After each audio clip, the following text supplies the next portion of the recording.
Good evening, members, and welcome to this meeting of the Economic Planning and Housing Committee, and a particular welcome to a couple of new members that I can see. A couple of housekeeping announcements before we start. There are no fire alarms scheduled for this evening, therefore if the fire alarm sounds, please evacuate the building immediately. The fire exits are located at the rear and side of this room. Go down the stairs and meet in the War Memorial Park. Please note that this meeting is being webcast live on the internet. I believe we are live. And can all members make sure that their mobile phones are turned off or switched on to silent? Thank you. First item on the agenda is apologies for absence and substitutions. And I believe we have Councillor Cousins in place of Councillor Ashfield. I think that's it. Item 2 is appointment of a vice chairman. Are there any nominations? Nope. Okay, in which case that post remains vacant and we'll carry that over to the next meeting. I don't believe there are any urgent matters, so we'll move on to consider the minutes of the meeting held on the 27th of April. Councillor Harvey. Thank you, Chair. Just a couple of quick questions. In regard to 6/60 on, let me get there with it, page 8, there is a reference halfway down the page to regarding the 5% administration fee. Councillors were asked whether this figure could be referred to the Audit and Accounts Committee. Has that been followed through? Are we seeing that go to Audit and Accounts Committee?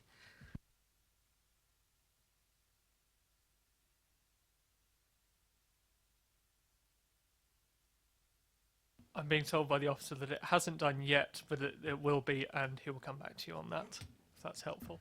Thank you. Yes, you can all be copied in. And my second point, Chair, relates to an issue that I raised previously and relates specifically to this entire minute, actually. When this committee sat previously to discuss the SIL, we had an issue with information being not given to this committee such that a proper deliberation could be given to the issues involved.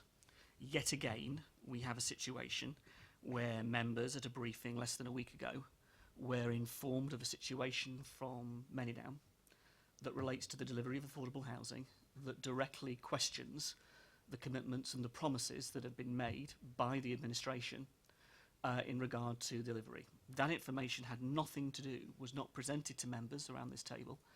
In fact, as I understand it, that hasn't been presented beyond the landowning side of the authority.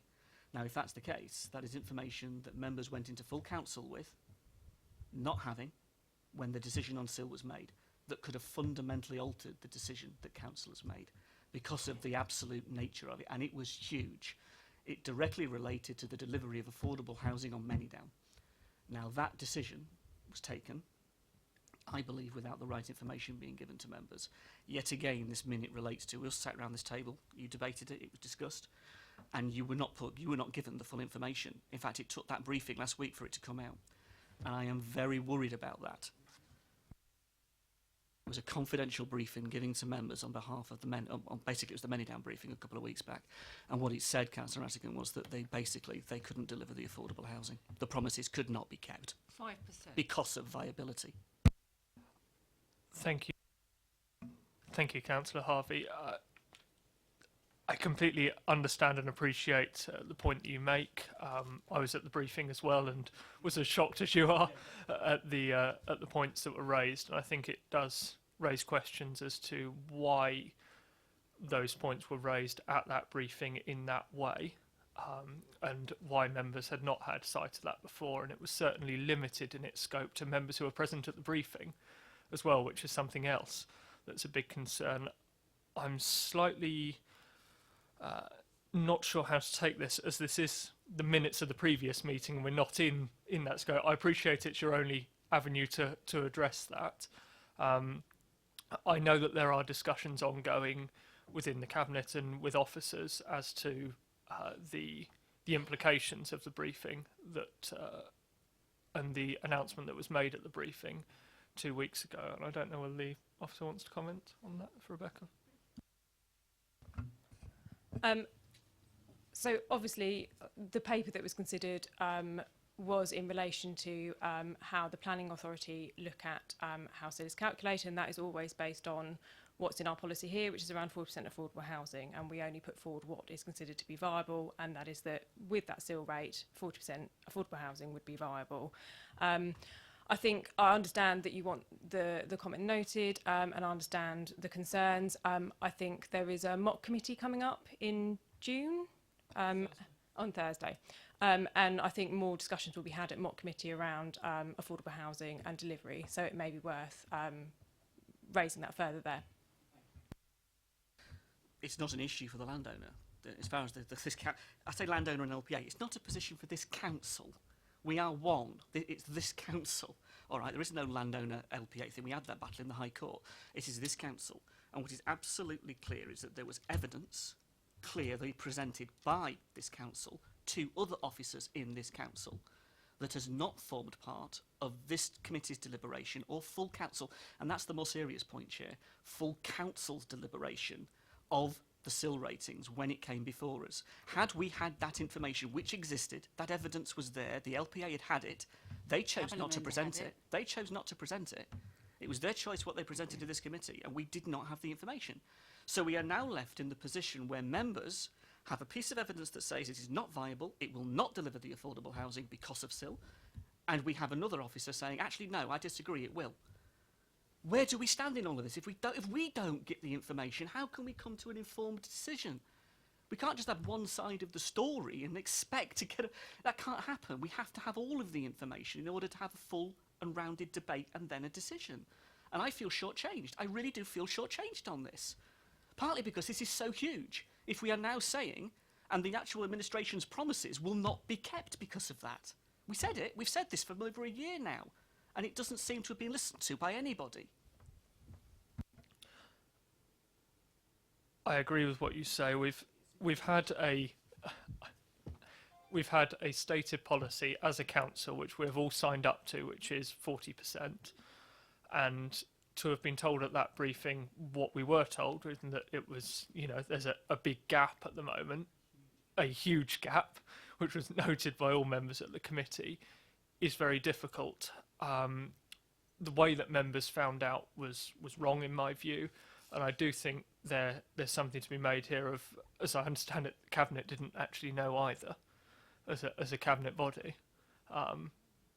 So there really are questions as to why councillors didn't know, and when councillors did know, why it was presented in that fashion, why didn't it come to a committee, or why indeed, when there is a motion put forward on a subject at full council, the evidence was not forthcoming at that point, and I think it should have been. I don't quite know where we go from this. I think it's something that needs to be... Councillor Rattigan. Chair, I have a suggestion. Can we not get the portfolio holder back in front of us and get him to reconfirm his wish for 40% affordable housing on the site, and that he will take every action possible to reduce the funding gap so as that it can be delivered? I don't see that's too difficult. Councillor Watts. I agree with Paul Harvey. I think this committee should pass a motion as displeasure at what happened at the last meeting of this committee and the full council. It's quite obvious councillors were not given all full information, and we cannot make decisions without having the full information. So I think we should pass a displeasure at that council committee meeting, what happened a few weeks ago. Councillor Miss James. Thank you. If I remember, we're in the same situation as to what happened last time at full council in relation to exactly the same issue, and we raised our concerns and we said that, how we were being treated as backbenchers, and we were reassured that this wouldn't happen again.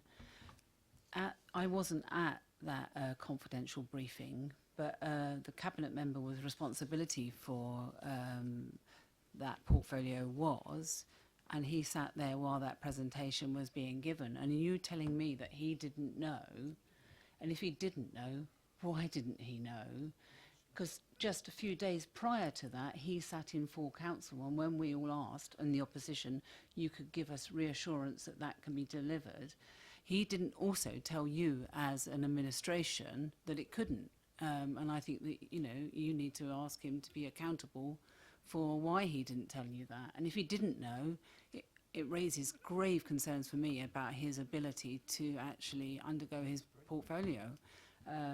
But I want to know, because I wasn't at that briefing, and I won't be at the mock meeting, but I think it's important that we in this committee that is separate to the Many Down understand, because we've had SIL come forward now, what it means. What does it mean in relation to our housing strategy going forward?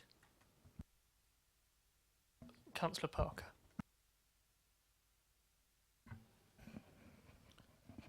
Thank you, Chair. I think I'm not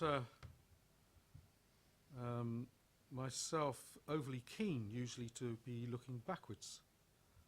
But if this is as an important issue as being raised by my colleagues, and I think Councillor Ratigan's suggestion that the portfolio holder has to be requested to attend subsequent meeting to establish his commitment to affordable housing factor in the development, that's okay.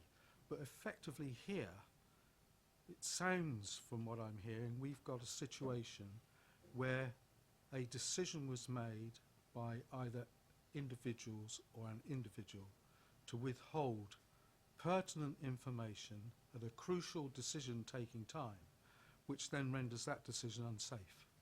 And responsibility and accountability needs to be part of the process, and the word scrutiny comes to my mind. Councillor Frost. Thank you, Chair. I have to say I was actually at the member briefing, and for those people who were there will know that I did speak quite vociferously in support of the 40% affordable housing. What I would like to see as potentially a way forward is for the cabinet member to be brought back in front of this committee, so we can actually, for once and for all, okay, thrash all this out. Okay, we can get all the reassurance that we need, rather than it being continually being mentioned meeting after meeting. Let's get it sorted out, and then we can all move on. Thank you. Councillor Harvey, and then I'll come in. No, thank you, Chair. I apologise if this is taking time, but it is absolutely huge. Let's just talk about what the timetable involved in this. We might well get the cabinet member back here in front of us, and we might well have a positive conversation about 40% affordable housing and the reality of that set against what this council has actually presented as evidence. I mean, I've got no criticism of the officers that have done their job with the other officers and their consultants who have actually done the work, presented it to the LPA, and the LPA then has not actually told us anything. The LPA has not shared that. It's their choice. But in the context of this, we actually have this thing now going before an inspector. That's the other aspect to this. How do we row back from a position if this is the reality we now face, where we have cut off our nose to spite our face, and we will not get the affordable housing we all want on Many Down now because of the decision that has been made? How do we deal with the fact this thing is going before an inspector with a council recommendation saying X, 50, whatever the actual SIL rate is set against, yes, of course we can deliver 40% affordable housing. And that inspector is going to take that and may well endorse that. I mean, I'm going to go along to that meeting, I'm going to go along to that inspector, and I'm going to make the case, because I'm absolutely furious that we are literally about to lose the affordable housing on Many Down if we do not get a grip of this. And I don't know how you do it, Chair, but even if you brought the portfolio holder back to this meeting, that isn't going to change the fact that that's going before an inspector now. Councillor Ratigan, and then I will cut in. Sorry, Chair. It's just to say, if we have the portfolio holder back here, he can explain about the reserves, the where we can go to the government for money or additional funding. I think it's important that we understand the whole picture, not just the very narrow bit of where we might be short on the Many Down thing, but we expand it and widen it so that our understanding is much better. And I think it would be it's for the benefit of us all and the council, because we all voted on it, to understand where the administration, the portfolio holder, and what we can do to rejig the money to meet that 40% aspiration. You know, I think it's important, and if we do that, then we as Councillor Parker has said, we won't have to revisit this. We can make sure it's all done in one meeting. But I do think there's a need to hang together and not go to the inspectorate and argue a case, because if it falls, then lots of things fall with it. If we have a strengthened case because the portfolio holder has been here and has convinced us that he's got access to new areas of funding, he can do things with the reserves on the site, then I think we can genuinely get to where we want to be, which is confidence in the decision that we made as a full council. Thank you. This is absolutely something that Councillor Harvey was right to raise, and I appreciate it's not the ideal forum, but it's the only place that we can do it. Yeah, and I think that's the avenue by which we will get best redress for this. Is perhaps a starting point is that meeting on Thursday. I appreciate that we are the committee who assesses the SIL, but I'm also conscious that we have a project team which is responsible for the managing of many down in whatever sense that might be. They've done their work, Chair. Raising it on Thursday isn't going to be an issue. That's the point. They can raise it with them till the cows come home. They've done their work and presented their evidence. It's others where the actual issue lies. No, and neither do I, and I'm conscious of your point as well, that if we bring this back to a meeting of EPH, we're actually further along down the line. I think one point that is worth mentioning with regards to the inspector is that the inspector will not approve a SIL rate which he believes is not to be viable. And I think that is a point to be raised. You're frowning at me.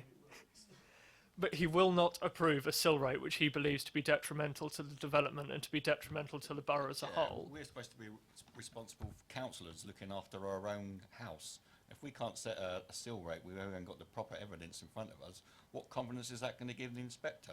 It certainly doesn't give me any confidence to make decisions as a councillor when we're getting false information from different departments within this council. So I think it's outrageous, quite frankly, and I think we should be passing motions of no confidence in this administration, quite frankly. I've never known anything like it in my 20-odd years as a councillor. Thank you. I'm going to go over to Rebecca now, if that's okay. So I understand members' concerns. I think that clearly all developers in the borough were asked to submit information in response to the consultation of SIL. We had a number of discussions in relation to that evidence and spent an awful long time ensuring that all evidence was considered and that when we came back through the democratic process of the council, that the information that provided was rounded. SIL, absolutely, any rates that are set have to deliver on our 40% affordable housing policy. So that is what is put in front of the inspector. There aren't two ways about that. It's got to be viable against that 40%. That's how we assess it. Clearly, members were circulated the legal advice in terms of the process that the LPA has to take. We are absolutely one council, and there are discussions that need to be had within that. We don't set Chinese walls so high that we don't have conversations, but ultimately we do have a regulatory responsibility in terms of delivering planning and the policy, and there has to be something that we have to follow along those lines, hence the legal advice that was circulated to all members. So there is a mock, I think we've established it was Thursday. I know there are some further papers for discussion in terms of housing viability and delivery there. Whilst I'm not trying to push members away from this committee, I think there is a role there in terms of members raising and having further discussions as part of that, absolutely. And whilst I understand absolutely that anything that's put in front of members for a decision in terms of a SIL rate should absolutely be based on the evidence, and we would never want to submit something to an inspector that causes concerns, because ultimately that means the inspector probably won't look at it at all. But ultimately, once the inspector has that information and considers further representations, they will only ever approve a scheme that is viable against the affordable housing set in the policy. So it shouldn't be where you safeguard, but that is exactly where that would go ultimately. Thank you. I think trying to move this on, because I think there's a consensus amongst all of us that we don't quite know where to go from here. I think we have got the... I will come to you, Councillor Cubitt. I think there is a meeting on Thursday of the Menu Down Overview Committee, which I think is perhaps one meeting which the officers would like to get out of the way and to see what discussions arise from that. I will make a commitment as chair of the committee to speak with the chairman of the Menu Down Overview Committee and to the officers in order to assess the outcome of that committee, and equally I'm more than happy to talk to you as well, Councillor Harvey, and any other members who are concerned about this, and to see where we go from there. But I think as a primary objective, we'll try and get the meeting out of the way on Thursday with the additional paper that's being circulated to members on this item. Is that helpful? Councillor Cubitt. So it seems to me, and I wasn't privy to this meeting, but it seems to me that if you could, on behalf of our committee, because it seems to be kind of a general consensus, represent the views of this committee and say at the committee on Thursday that about the concerns. But specifically, we as landowners have always, we bought that land for the explicit purpose of building on it, and we bought it with the proceeds of the sale of council houses, and we promised the people of Basingstoke that we would build affordable housing on that as per our local plan of 40%. So we all know that viability can be dressed in any shape, size or form, but I think it is extremely important, if you wouldn't mind, Chairman, making sure that there is enough disquiet here on the proposed figures that we're hearing now, which are supposedly confidential, and that they don't chime with what we have as obligations towards our residents, which is, as per our local plan, to deliver 40%. And if you could do that, then that would be great. Thank you. I agree with what you've said. There's we have a council policy of 40%, and we need to see that through. Councillor Harvey. Can I thank you for what you said in terms of what you're going to do? And can I just add to what's been said? The issue we've raised all along here throughout has been that in a SIL inspector's consideration, you take the SIL rating, you take the infrastructure, and you take the section 123 list. The thing that's tagged on the end is the affordable housing element. It's part of the old section 106 elements that are always the bit that falls off the bottom.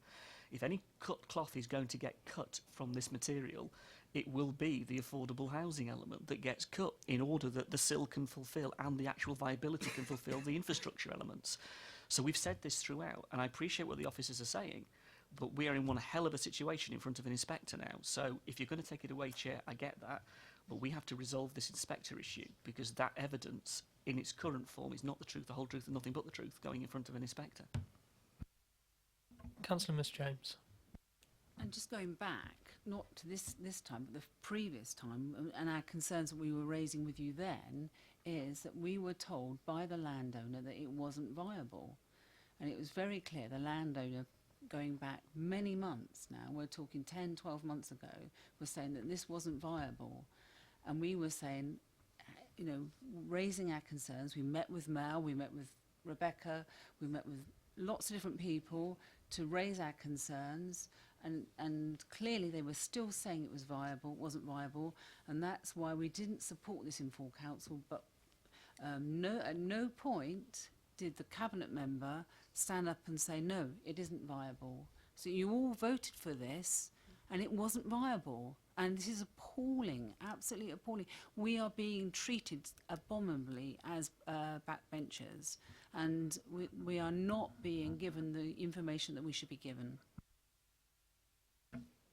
I agree that there has certainly been a lack of information on this, and I think our way forward in that we've got the Men Down Overview Committee on Thursday, which concerns will be raised at that committee, I'm sure, by members on all sides, and then we will see where we go from there. But I do take your point, Councillor Harvey, that there is the inspector point, and that's an ongoing process in the sense I'm not entirely sure whether that's gone yet or whether it has been submitted, it's gone, and quite how any redress for that comes about, I don't know, but it is a conversation that I will be having. To come back to the rest of the minutes, there is a slight amendment under 60/16 further down, and that's simply the point. It says Councillor Frost requested his objection is noted, and that will now read Councillor Frost's objections were noted. It's just a play on the wording that Councillor Frost requested, and I'm more than happy to accept that. Are members happy with those minutes as they are? Thank you.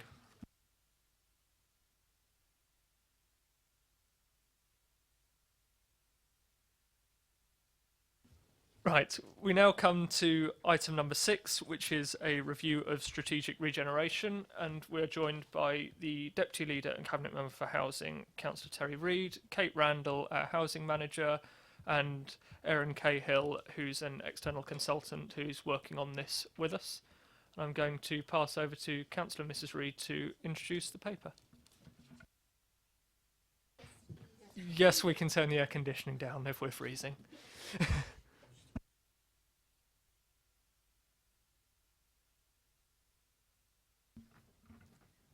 Thank you, Chair. Thank you, members, and thank you, Councillor Harvey, for that. I was actually shivering before we got to that. I'll be very brief because there'll be a presentation which Erin will have, and also I think Kate's got a couple of slides at the end as well.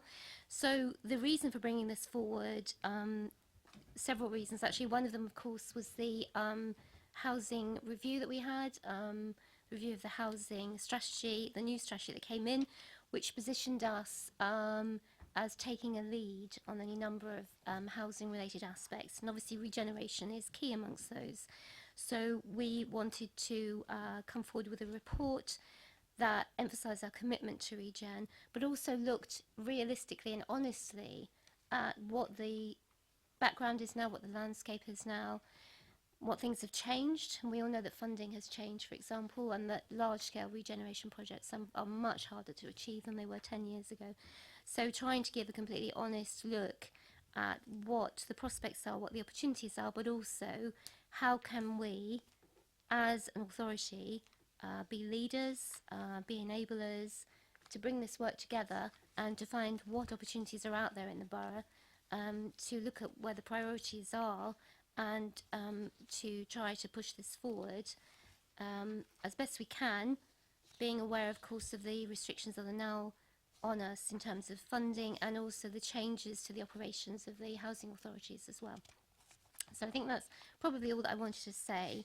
Obviously we'll go through the presentation, and then if members have questions or want to record comments, we're very, very keen to hear your views on this. Thank you, Chair. Thank you. I believe Erin's going to take us through the majority of the presentation, and Kate's going to cut in towards the end. Okay, thank you, Chair. My name's Erin Cahill. I think I've met many of you, but not all of you, so I should say just a few words about myself. I've worked in housing for about 25 years or more. Mainly worked in local government, probably about 15 years or so. Worked for the National Housing Federation for about 5 years on policy work relating to housing associations and regeneration. I worked for the RDA for London, the London Development Agency. While I was there, I worked on the Olympics and other major projects. My background's primarily program and project management, housing strategy development, housing allocation schemes, and also currently I'm working on a project in East London and Quist Street, coordinating the council side of a major project involving 600 homes and regeneration of a market area. So the project, this was basically to review the council's approach to housing-led regeneration, which is my title, because often people think of regeneration as being, you know, a high street or similar. The regeneration I was focusing on really the schemes that are actually the driver is housing, really. So because that is the money generator for most housing schemes. Now, in the national and local context, until last Thursday, we had a kind of quite clear picture in terms of the government's agenda, which was set out in the housing white paper. Obviously, things are a little bit grayer at the moment. There are many consultation questions in the housing white paper. So really where that consultation process is going now remains to be seen, but the actual picture locally is actually of a serene organisation, in as much as you've got your local plan in place, housing and homelessness strategy in place, the council plans all there, and a community investment framework that's adopted. So the local planning and housing framework is largely in place. So it's really around delivery next. So we go to the next one. At the moment, I mean, the last 5 years, if we look at the net outputs, we're averaging around 100 homes per annum. If you look at the last 5 years, the future pipeline does look quite healthy, but often people saying the next year and the year after are going to look pretty good, but a few years down the line it doesn't kind of look so impressive. But I would say your pipeline is quite healthy, but the reality is your housing delivery at the moment is around 20%, as opposed to the 40% that we've discussed, or you've discussed at some length earlier. The actual housing-led regeneration side of it is actually relatively low. You've had some very major, very successful projects that are in Oak Ridge and Poppy Fields, which I've seen and been very impressed by. They still look good. As there's always a test with a regeneration scheme, not the day after it's finished, how it looks 5 years after it's finished, and they still look good. They're well managed, environmentals, very attractive, and a place that people that would like to live, and certainly attractive to me. So these, there's a very good history that you've got to be able to you can build on.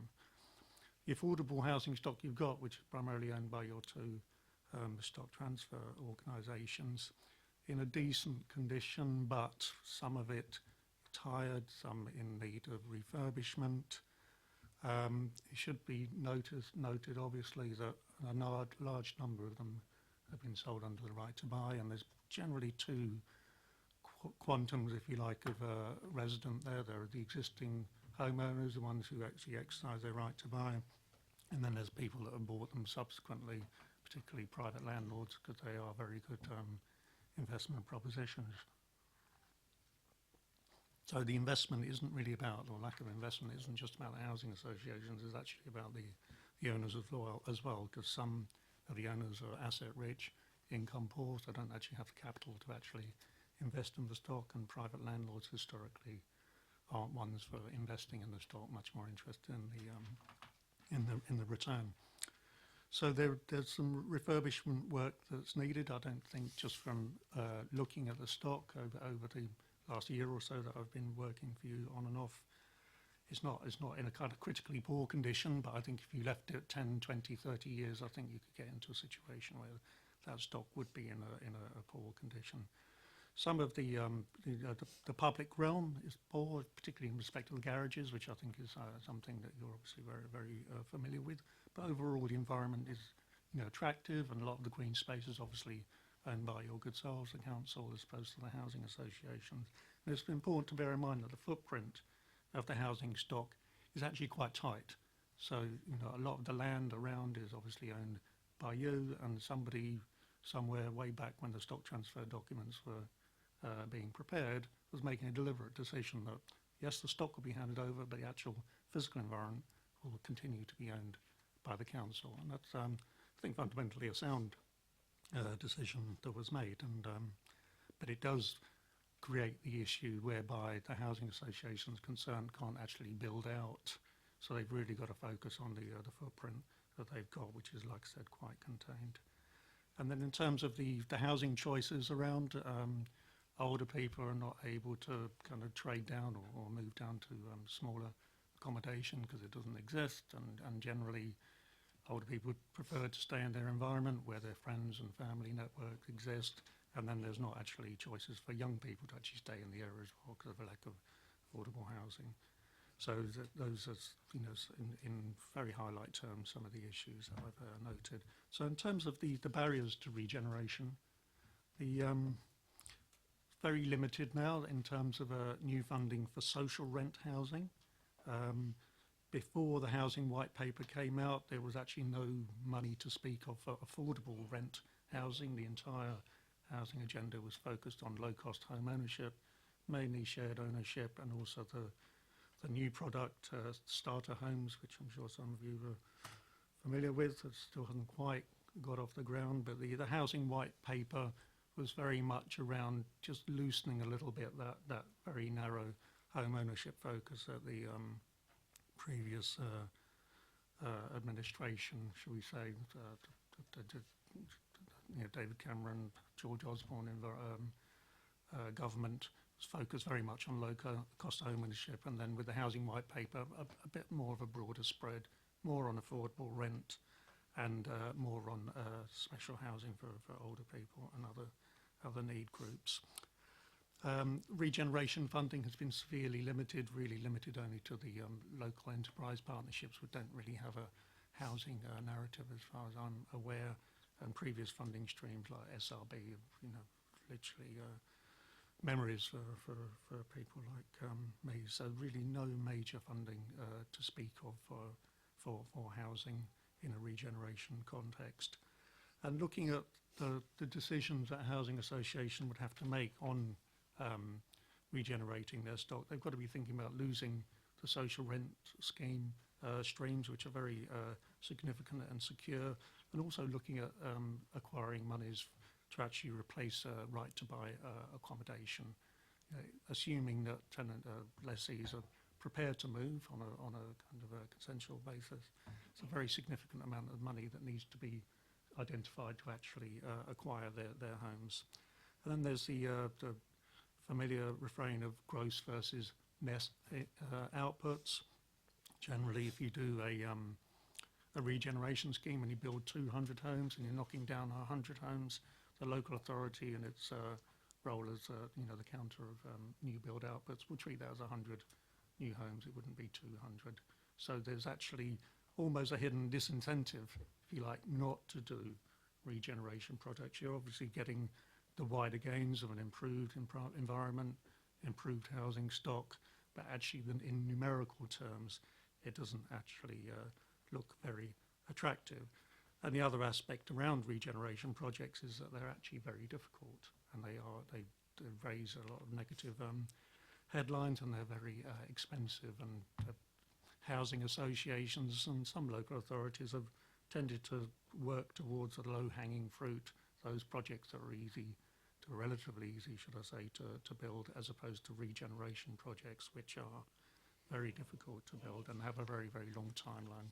Start to finish for a medium-sized project, you might be looking at 6 years in terms of a initial decision, we're going to do something, to right through to the end. You could be looking at 6 years for a very, modest project. So in terms of the domestic priorities, as in Basingstoke and Dean priorities, you have 300 new affordable homes a year, which we've heard on. At the moment, your average is around 100 based on net outputs. So obviously some work to be done there. There's implement a strategic approach to regeneration. That's really about refreshing the approach that you've had in place for a number of years, but really kind of got off the ground. At the moment, you've got 4 areas prioritised in your local plan, with Buckskin, Norden, Southam, of which 2 are Alliston Way and Kings Road. And I've put in there Winklebury, which is a priority. Having looked around the borough, I've kind of thought, Winklebury is one that's been left behind, and so I've referenced it there, and it's one that certainly looks attractive in regeneration terms. And we'll talk about, obviously there's been some conversation about Manydown already, but obviously its close proximity to Manydown does mean that there needs to be some thought about complementarity and how a relationship can be built with Manydown in the future. So in terms of what needs to change, so there's a need to actually clarify roles and responsibilities. Often regeneration roles can get a little bit grey, shall we say. It has housing aspects, it has planning aspects, obviously regeneration, economic development. Sometimes it's not quite sure where the role actually rest. So I think there's some work being done to actually coalesce some resources to actually make things, bring things forward.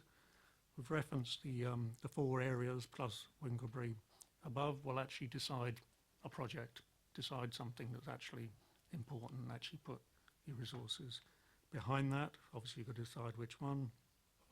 There's a bit of work to be done around understanding housing associations' agenda. They are changing beasts, and they are changing now, partly because of the rental regime, and also they've actually got the sponsorship of government now in a way that they haven't had before. Past governments have focused on local authorities, left-leaning governments, right-leaning governments have focused more on developers, and I think there's a view actually, certainly the latter approach hasn't really worked, because developers generally, work with the wind of the economy, and if the economy starts turning down, then the housing outputs slow down as well. So housing associations have a unique role because they have a large amount of housing subsidy that historically they've accessed, and is actually bolstering their position with private funders. So they have an enhanced role in a way that they haven't had in my memory anyway. There's an approach to understanding how you actually analyse what projects are best to support. So I've put in there around adopting a cost-benefit analysis approach, and also an opportunity cost approach about what you choose to invest in. And then use to change. Reviewing your funding options. As always, there's never enough money, but there's always some money. And the Section 106 resources to access the Homes and Communities Agency still have monies for shared ownership, but also a greater focus on equity loan funding, which is really giving loaning money to developers, including housing associations, and then clawing back that money at a later stage. The idea is to actually give surety to developers so that they don't, that their financial costs are limited and contained. The early stages of all projects are the most risky, and this is relevant to the many down discussion, which I'm not obviously privy to, but the projects are the most fragile at the very early stages. So the equity loan funding is a way of giving surety to developers in that particular context. What do residents actually think? I mean, if you go to a group of residents and say, we'd like to regenerate your area, they'd normally tell you to go away because they don't like all the displacement and all the aggro that goes with regeneration projects. So there's a real important piece of work of really just getting under the skin around what people actually want, what kind of displacement and disturbance are they prepared to tolerate, and what do they think the priorities are, what's important to them. There's a point there around sense of urgency with most projects, regeneration projects, there's drift, I've called it. It's just, unless you've got a timeline. When we worked on the Olympics, we had to deliver things by a certain date. It's very rare that you get a date like that. Sometimes it's around drawing down funding. The Housing Corporation, as was, or the HCA as it is now, would just say, if you don't draw down this money, you're not going to get it. So you get there is that urgency, but generally there's a bit of drift around regeneration projects, and I think it's about having a sense of urgency at the very early stages of these projects. I've mentioned deciding on an exemplar approach. Often a regeneration scheme can hang on a coalition of forces, so to speak. Some people want a GP surgery, some people want a pharmacy, some people want a news shopping parade. Sometimes you can mix all the things together to actually make a holistic and proposition that people actually want to see rather than feel like they've had forced upon them. And then I touched on the interface with Manydown. If, say, in 20 years a shiny development has been built, as inevitably it will be on Manydown, what's that relationship going to be with the existing stock across the road?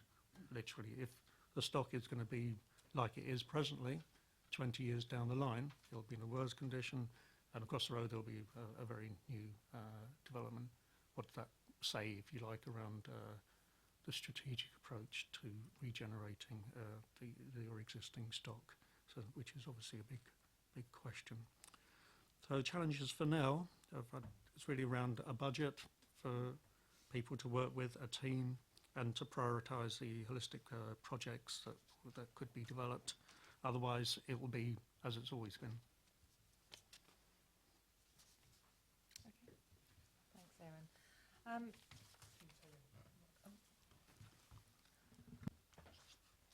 In terms of what we were then able to do as officers and bringing this forward to members and the portfolio holder, it was quite important that we got this sort of broad specialist view on what the realities of the regeneration agenda would be like.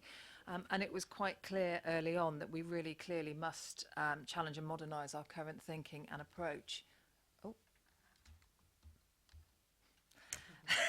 It gets there in the end. And we really need to sort of challenge the way that we're thinking and not rely on sort of our previous track record. And whilst the agenda is nonetheless quite challenging, there are still some achievable regeneration objectives we can reach if we want to seize them. But quite clearly, change and progress won't happen without action, and maintaining the status quo that we'd had as the sort of Popley and Oak Ridge regeneration schemes came to their natural end. It was a case of what we're going to need to do something differently because the context has changed so radically. The original report that was sort of given to us as a technical piece of work and I put it up there because it really states it unequivocally in terms of the current hiatus not being sustainable, because clearly as a community and as a council we have made some very clear statements around the importance of regeneration, and yet there are no obvious mechanisms to deliver them without quite a serious review of our strategic approach. Taking into account, as Aaron has just sort of outlined, some of the challenges around complexity of projects, tenure diversification, really where do the RPs sit in terms of wanting to regenerate their stock. So really we couldn't rely on what I've sort of termed was a 20th century model of delivery in order to address 21st century context. There are still some achievables, which it's not necessarily all a doom and gloom. There are some things that we can do if we're so minded to pursue those, particularly in relation to opportunities at Winklebury, elements of Buckskin and South Ham areas, albeit probably more on a bite-size approach as opposed to sort of a mass estate regeneration that we would have seen previously. And there are opportunities within some of the garage sites. So there are things that we could do. In terms of things that we need to do as a local authority now that we have the position clarified for us, it certainly is about taking forward the recommendations of the report in terms of understanding what we can do, how we can do it, how those priorities calibrate with other priorities, and realistically, what are we likely to be able to achieve, and talking to our communities, because we really do need to revisit the aims and the expectations of our communities who live on the estates that we're talking about regenerating. And this will be something that we need to invest in for the medium to long term in terms of our specialist resource. We've imported we've imported Aaron for this particular piece of work, but it's clearly something that we need to have to us as an in-house opportunity if we're going to be able to deliver on a regeneration agenda. So that's really bringing members in the committee up to date with the review as it's taken place and what we have in front of us, and any questions and discussion around the topic. We're grateful to have any comments of the committee. Thank you very much. That's a fantastic presentation, and thank you very much for that. I'll go to Councillor Westbrook now as our public speaker, and then to the rest of the committee. Visiting councillor we'll go with. I won't bother with a timer. Thank you, Chairman. Half an hour? Yeah, that's fine, thank you. Our adopted local plan has its own policy on regeneration. Policy SS2 talks about the areas identified as a priority for regeneration. Buckskin, South Ham and Northern, that's already been mentioned. It goes on to say that the initial identification of these three neighbourhoods does not preclude other regeneration opportunities in other areas being brought forward, and the report talks about an example of the proposed development on May Street in my ward of Brookvale and Kings Furlong, which I'll expand on in a moment. The local plan policy also states that by working closely with registered providers, the council is able to ensure consultation opportunities are built into the overall regeneration programme, thereby ensuring the community is fully engaged and is able to input into a project from an early stage. I believe ward members, due to their local knowledge and frequent resident engagement, have a large part to play in projects like the May Street development, something this report fails to capture, I believe. I also take my hat off to Richard Wareham, our very experienced former regeneration officer, and the development manager at Sovereign. Both were invaluable throughout the design and consultation stages. Richard Wareham first contacted us on request of Sovereign way back in January 2015, 2.5 years ago now, so we could meet to discuss early doors, any foreseen objections or local issues re the May Street site proposals. As councillors, we're able to identify and highlight a number of possible stumbling blocks. I introduced our Chief Executive and our Executive Director of Borough Services, Rebecca, on 2 separate occasions to Brookvale, and they can vouch for the amount of involvement there has been by ward councillors to make this regeneration happen. Work that was necessary to make the development acceptable. We encountered a number of issues. Possible flood risk meant raising the floors. Then the new floors introduced steps, which in turn led to an unacceptable access for pushchairs, etc. And then a ramp had to be designed in.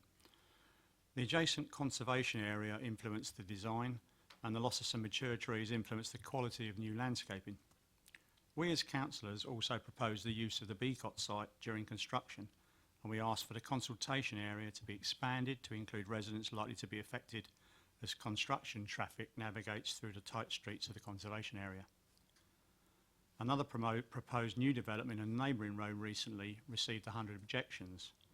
Our support and input for this application, I believe, helped keep the number of objections down to 4, partly due to the openness of the consultation by Sovereign and our discussions with residents within the close community. In addition, feedback to residents explained how we were mitigating some of the parking issues, another factor for so few objections. Also, our negotiations to get the Section 106 right meant we could support the application and had no need to call it in. Ward councillors' involvement, in my opinion, helps speed up the planning process and ultimately ensures residents were supportive of the scheme, and in this case 12 much needed affordable homes for rent are to be provided too. This to me highlights the benefit of ward councillor input into the progression of a scheme, as we have the relationships with the local community and generally know what the likely issues may be. I welcome this regeneration in my ward, but we also need to be proactive in identifying future opportunities too. We have a disused Hampshire County Council building in the ward that has been sitting empty since before I became a councillor. It requires regular safety checks and maintenance, is generating no income and currently serving no purpose. In addition, we have a number of mixed ownership garage areas and forecourts which are neglected and run down.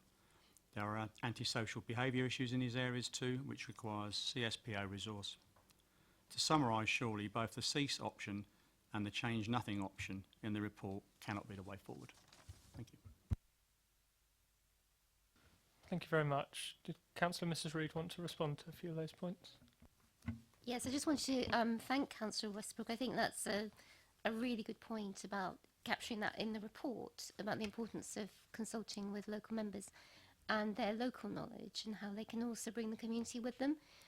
Because you're absolutely right, even a small-scale regen scheme can generate a certain amount of opposition. So I think ward members are best placed to actually work with local people and actually help them to see the benefits of it. So I think we really do, you're absolutely right, really do need to capture that, certainly in the report.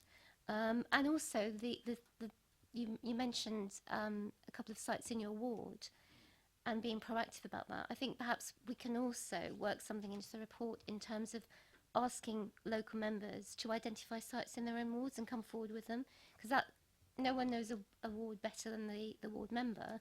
So that would be a fantastic way of enabling small sites to come forward that perhaps officers aren't even aware of. So thank you for that. Thank you very much. Thank you. We'll go to questions now, and I had 2 hands up. Councillor Frost was first.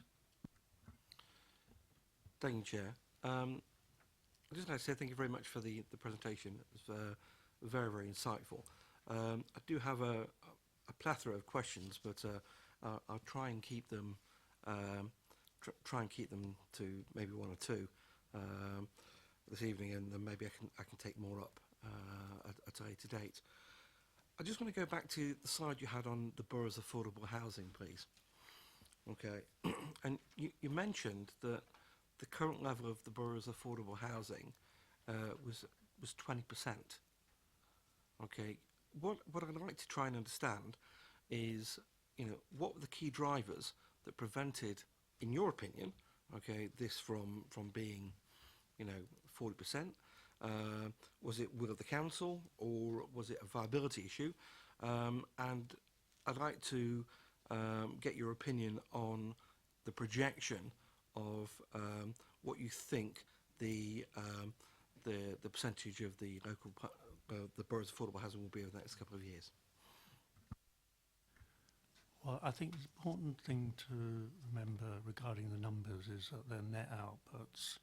Okay, so you're actually losing some of the ones that have been lost. So if you looked at it in gross terms, my gut feeling is you'd be probably 25–30% there. But then there's an issue around viability. There was a hangover to do with the 2008 crash, which had a quite profound impact on the housing market. And you have had a slow reduction of monies for new affordable housing from the agencies such as the HCA and the Housing Corporation that preceded it. So in a way, you've had a perfect storm over a number of years, which has really kind of just pushed down delivery consistently. And this isn't unique to you. I mean, I think actually some aspects of your affordable housing delivery have been pretty successful. And if you go back before 5 years, I mean, you've actually got some really hard-hitting, high-hitting numbers. You know, certainly highest in Hampshire, I would say, including the the unitary authorities, and holding quite well in the south of England. So, you know, it's not a gloomy picture, but I think like everybody, you've been, impacted like everybody else. And some people might say, well, you can still do things with whatever you've got, and you can, but if the monies are contracting, then there will be an impact on that. But I think it's also just fair to say that the planning system, in terms of the government's agenda, has made it a little bit easier for developers to actually, should we say, bend the rules. And I don't think that's any mystery there. In terms of the future, I mean, broadly, the figures that I was looking at, I think in terms of the quantum, you're probably in around the 35% range, and it could be higher. That does 35% of the total amount in the pipeline. And the trouble is with the pipeline is some schemes won't come forward, or they still take a while to come forward. But overall, I think the picture's, certainly a rosier one than it was in the past. But I don't think you should forget, the fantastic record that you had, 5 years before the last 5 years. Councillor Cubitt was next. Thank you, Mr. Chairman, and thank you also. Just on that, because I'm looking at the actual stats, and because I've been in council for quite a long time now, we're projected to be building 1,751 houses in 2019. And the way we in Basingstoke operate is it always seems to follow the local plan. So the developers take their foot off the pedal before we're negotiating, and whilst we're negotiating a plan, as soon as the plan's signed, the stats go up. So you're absolutely right. When we're building at maximum, we way exceed what anybody else delivers anywhere in the whole of the south of England. And at 1,700 units per annum in 2019, we'll more than make up for the shortfall, hopefully, provided there aren't developers allowed to wriggle out of their obligations of the 40%, and to include the council in that. But just going back to your analysis, I'm kind of interested in your experience on a number of levels. Specifically, you made a reference to the way we had sold our housing stock to the registered providers, and we retained the land, so there was very little build-out opportunities for the registered providers. And I just wonder have you come across councils with very similar stock that was all built in the 60s, early 70s, where you get huge swathes of lovely land, which I know is quite precious to the communities and understandably so, but which today would never be provided.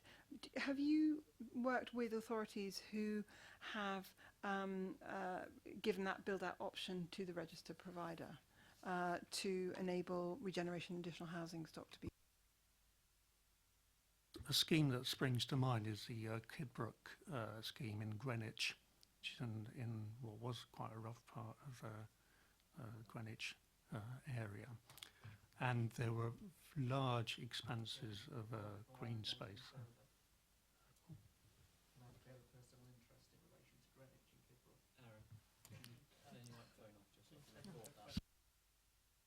Can I just declare a personal interest in regard to Greenwich and Kidbrooke? Thank you. Well, I hope I get the facts right about Greenwich. But anyway, the Kidbrooke estate, one of the worst estates I've ever seen.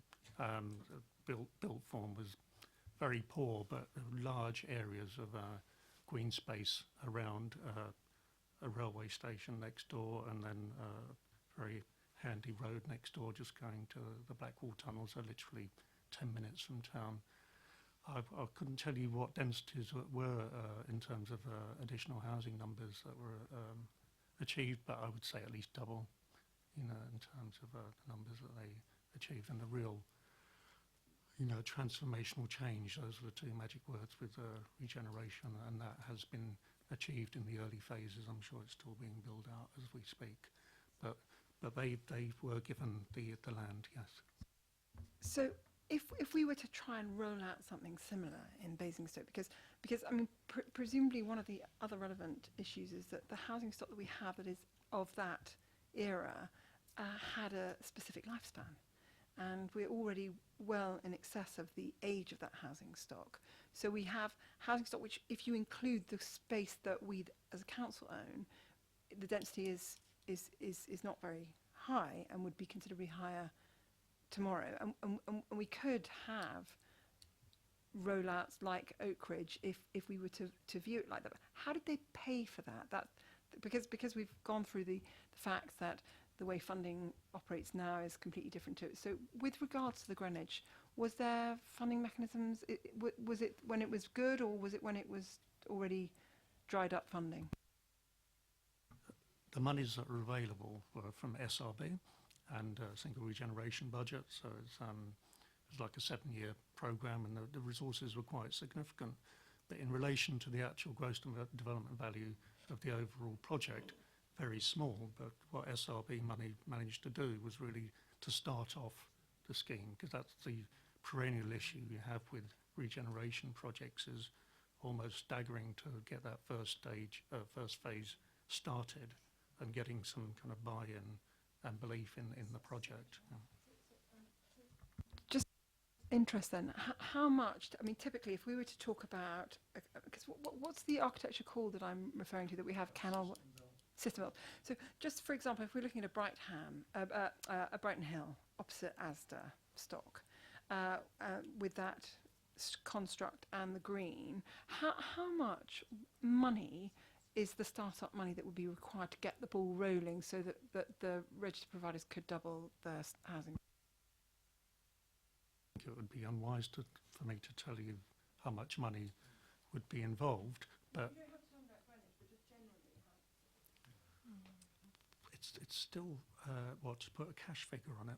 Yeah. 10 million, 20 million? Or how many units are in your scheme, roughly? I don't have any. Okay. Well, in the report, in terms of Oakridge and Popley Fields, the gross cost of the scheme was 65 million. So I don't think it'd be unreasonable to be thinking of at least 5 to 10% of that sum to actually get the consultation process going, get a master plan developed, getting buy-in with residents, paying the various consultants who doubtless will be needed for bringing the scheme forward. Well, that's very useful information, that 5%. just lastly, as an outsider, and you've come in as an expert, and you've seen all our housing stock, and you've cited the 4 areas, Buckskin, Southam, Winklebury, where, if you were told that there would be a magic pot of money that would be, say, 5% of a spend, where we, and you were able to be visionary, which area do you think would be the best one to start on first, in your expert opinion? That's a very pregnant question. I mean, I think I've referenced Winklebury already in terms of the location of its, its proximity to Manydown as one facet, but also the need to regenerate the shopping area, and there are various plots of land in the vicinity that would certainly lend themselves to a coordinated approach. So that's certainly a scheme that would warrant some support. But I think a little bit more scoping work to actually identify what priorities would be necessary there. Kate? Just to sort of mention as well, we don't obviously operate within a perfect set of conditions where we can sort of pick off one priority after another, because much of it will depend on what opportunities become available. So it may well be that a range of opportunities present in one particular regeneration area and not another, and that some of the conditions that lend themselves against major regeneration projects are more prevalent in some areas than others. So money is important, funding is significant, it is important, but additionally to that, it's about opportunities and our ability as a local authority to influence that. So we may have particular land holdings in certain areas which can springboard some of those discussions. Councillor Cubitt. Just one last question, sorry. I understand absolutely that, but just in conclusion, if we were to look at the build-out, have you ever been involved in a project where part of the build-out was actually commercial houses were built, not affordable houses, which then the sale of then financed part of the project? So it's a mixed housing. That's actually the default model now. Really, in London, we have to have market housing to cross-subsidise the development of the affordable housing. Sorry, I can't hear. This conversation is not here. So I'm starting to agree, we led the way 17 years ago doing exactly that in Oakridge. No, I know, I just want to know update. Yes, sir. Thank you. Councillor James was next. Could I just follow on from that then? So tease out what Councillor Cubitt was saying. So if we have Manydown, we do have Manydown, I think we still have Manydown at the moment, and that gives us an opportunity, and historically we as a Labour group have always said that we should be using Manydown in relation to regeneration. So we have the Winklebury Centre, or we have Southam Extension that desperately needs regeneration, and that's been identified in the neighbourhood renewal strategy and all of the evidence, because that's a massive piece of work that's been done. We don't need to reinvent all of that work because it's needs-led. If we want to regenerate that, how can we regenerate those areas without grant funding but using Manydown? Because that's what the RSLs have always wanted to do. Is it that we could give the housing associations some land on Manydown that then they make money out of in relation to housing, that they can then use that money, or they then can do the regeneration that we need in those areas? They've always been keen to do that and was really pushing us for that approach. Is that something that could achieve regeneration? There are a number of approaches that you could adopt. I mean, if you're thinking of, let's say there's a parcel of an estate in, say, Southam, which there's a consensus that needs to be demolished. Okay, so those people are going to need somewhere to live. So logically you'd think, okay, we're building many down. We can identify an area there which they could be decanted to horrible expression, but that's the trade expression. And obviously the leaseholders actually have to be catered for as well, because it's not necessarily the case that their home that they say they think it's worth £200,000 and the new home's worth £300,000 on many down. Well, how do you kind of calibrate that? There are a number of options that can be explored there, so you need a kind of holistic approach as to how you do that. It's not necessarily the case that it needs to be sovereign, let's say it's sovereign that need to build the new homes in many down. It could be another affordable housing provider, but there are, you know, in a way it's like how you look at many down beyond many down and think of the, you know, there's obviously an immediate area that's in the red line, to use that expression. Do you want another red line further afield where you start looking at the relationship between the existing areas that need regenerating, assuming there's a consensus there, and how you build that relationship with the new development? So I don't think it necessarily needs to be one or both of the stock transfer organisations, but it certainly can be them. But and I don't know how the many down development kind of vehicle is actually constructed, so I'm not sure I want to kind of develop too far beyond that discussion. What I was trying to explore is the opportunity, and the housing association saw that, and we saw the opportunity to regenerate these areas, which are not easy, which are very complex and costly, but the many down land will give us the opportunity to do that, in that you can either use it as that you give them a parcel that they then use that in relation to market housing, that then gives them the money that they need then to subsidise the regeneration. And that's a model that we were talking to them about on how that could work. So, but moving on, can I just pick up on page 3 of 25, which is your JVs? It's a joint venture. You enter into a joint venture.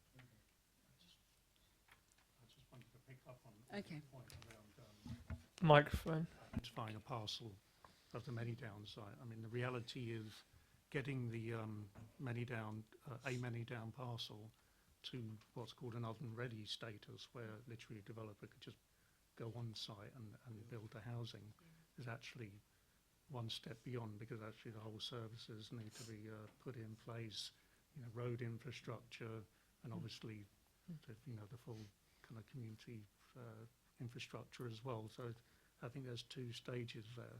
But I think if you're sectioning out large parcels for an HA to build some private, to make some money, to build the affordable, is good, if you like, going to compete with the model that I think that has been developed here over time. So really, I think there's going to be an issue about how those 2 straddle each other.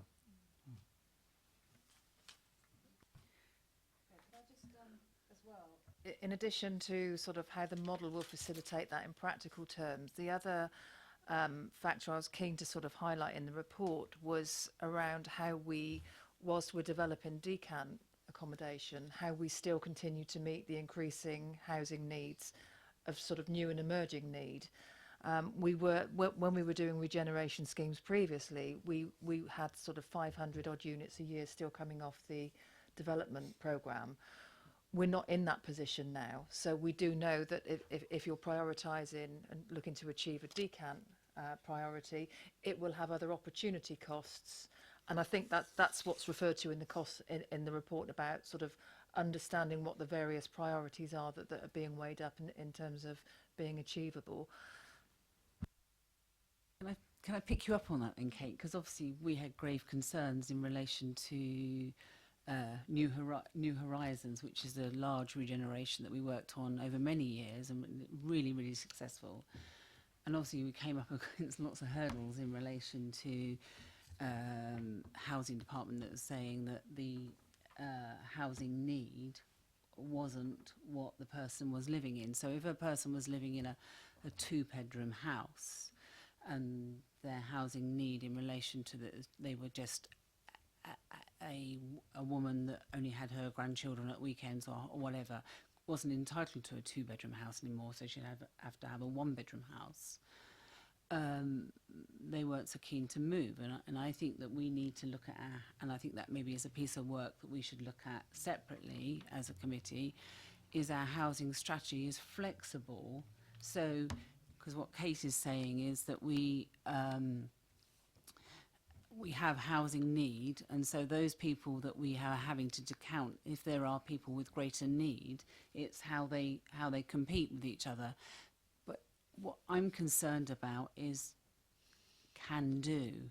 If we are always going to put obstacles in our way, we're not going to do. And I think we need to think outside the box. So in relation to our housing needs, we need to think, what is it that we have in place that gives us some flexibility? So if we're going to have to decant 500 people and rehouse them, what is it that we need to do to ensure that that happens at the same time as meeting housing need in relation to the borough? But if we're always going to have that type of approach where it's difficult and it makes it almost impossible, because regeneration needs people to want it to work, and I think we need to find out how we could achieve that. And I think when I was talking about using Manydown as a piece of land or an area of Manydown, I wasn't necessarily, because part of the joint venture with the housing association would be that not lots of people would move onto that piece of land. What I was saying, they would use that as an income generation, but they would look at their own stock around to look at possibilities for rehousing these people and the possibility of them going back into the accommodation, because most of the people that from the New Horizons project went back into the existing area because they wanted to go back, and that's good in relation to regeneration because you keep existing communities. So it's not that you're giving them housing somewhere else, you're finding them some temporary accommodation wherever it may be to then rehouse them back into that existing community. Just to clarify the point that I was making, not necessarily about the decant arrangements for existing tenants on estates, it's around where you have so much need for people who have no accommodation in the first place, how you balance that up. So if you're sort of generously accommodating needs on one hand of people who are being decanted to serve a regeneration priority, if we've at the same time got lots of households in bed and breakfast because that's how we've absorbed the new stock coming through, I don't think it's about not having a can-do attitude. It's about being realistic about the challenges that we've got, and these are really difficult choices that have to be made. And inevitably, it's about adopting an approach which enables you to look broadly on the actual costs of doing various schemes in a particular way. I don't think it's saying, and I'm not saying that things can't be done. I'm saying that things are challenging. And they're more challenging than they were, certainly when the New Horizons scheme was being developed. I think the challenges are much harder now. I'll pick up that in my debate, if that's okay. I can just ask you some questions in relation to, Erin, if on page 25 of your report, section 6, you talk about an exemplar approach and that whole area. What concerns me, I don't really understand why the small approach is an exemplar approach, and maybe you can explain that. But it's also, what worries me is if we take easy wins, so if we're going to look at regenerating Normanton Road, and we take little garage court areas, which is a possibility at the moment, there's no master plan for that area, and that worries me that we're not having a vision for what that area is going to look like as a whole in 10 years. Is it going to, if you keep taking a piecemeal here, a piecemeal there, we will lose car parking, open space. We might not have a doctor's surgery or a school, or it doesn't fit with regeneration. Regeneration isn't about piecemeal. There's always been the opportunity for quick wins, but we need to have a master plan. The local plan makes reference to a master plan as well. Ordinarily, I'd certainly agree with you that a master plan's a very good approach to actually, setting out a vision for an area.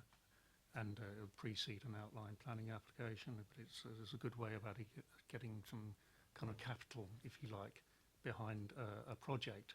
I think the point I was making about an exemplar approach is sometimes you need something just to excite the senses a bit, and that you know that there's a priority, and this is why I come back to Winklebury. You know, there's actually an opportunity here, and that doesn't mean for a moment you don't develop a small master plan or a development and planning brief for the immediate area.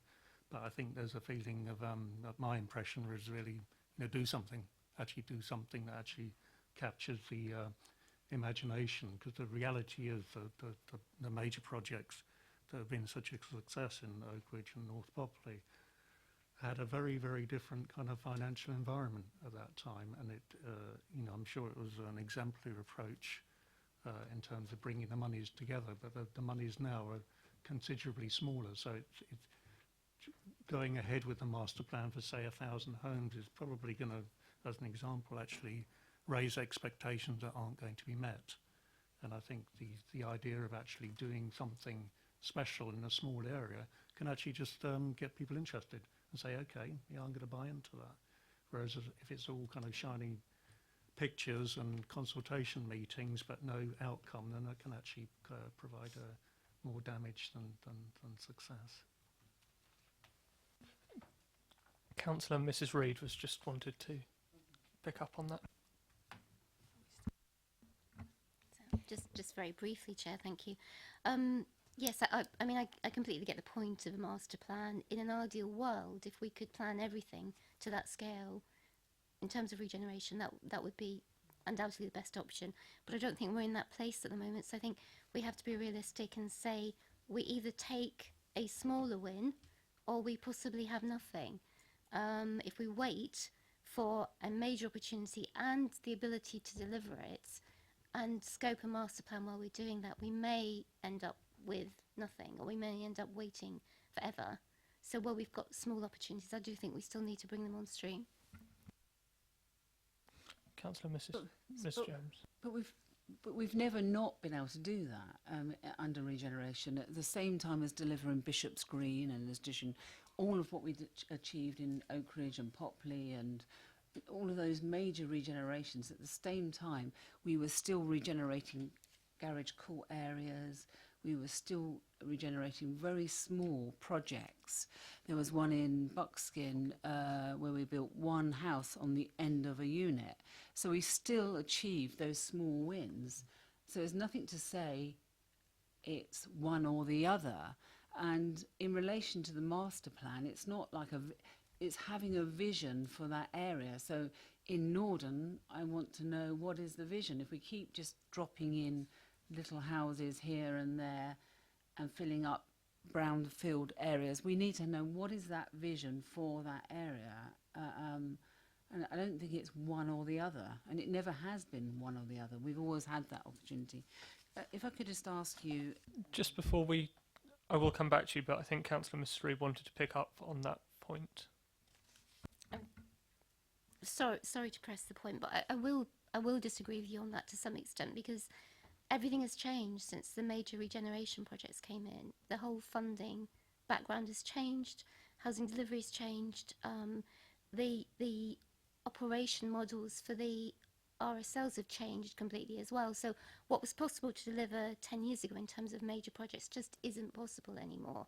So whereas at one time it was possible to deliver both the major and the small infill redevelopment, if we came here to this meeting and said that we can do that now, it wouldn't be true and it wouldn't be realistic. And we have to be realistic about what we can achieve.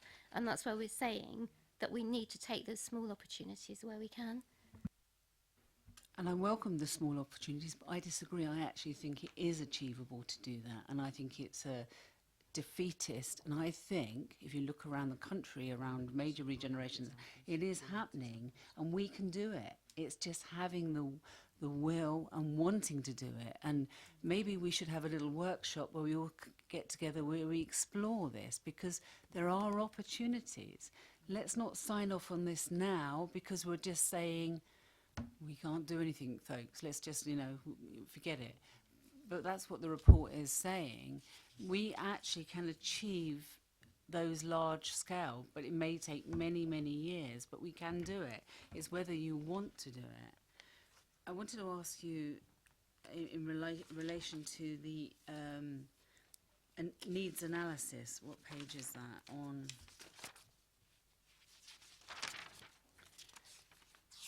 If you could just explain to me a bit more about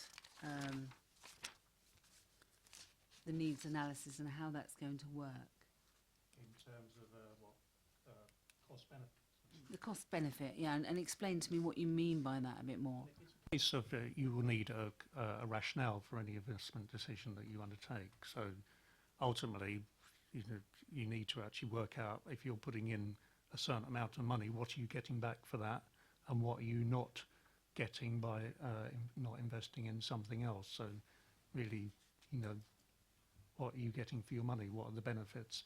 They might be monetary ones, they might be non-monetary ones, be social, they could be economic. It's really about working through a rigmarole, if you like, but make sure you're getting your value for money. Really, so kind of cost-benefit analysis is a kind of tried and tested approach to evaluating investment decisions. Do they use those in regeneration in other areas? It's I mean, options appraisals are kind of based on cost-benefit analysis approaches, and options appraisals are kind of de rigueur approaches to assessing value of regeneration projects. Can I just, I'm conscious that I've got five other councillors waiting to speak. I will come back to you, Councillor Ms Jones, but can I move on and then we'll come back? Councillor Watts.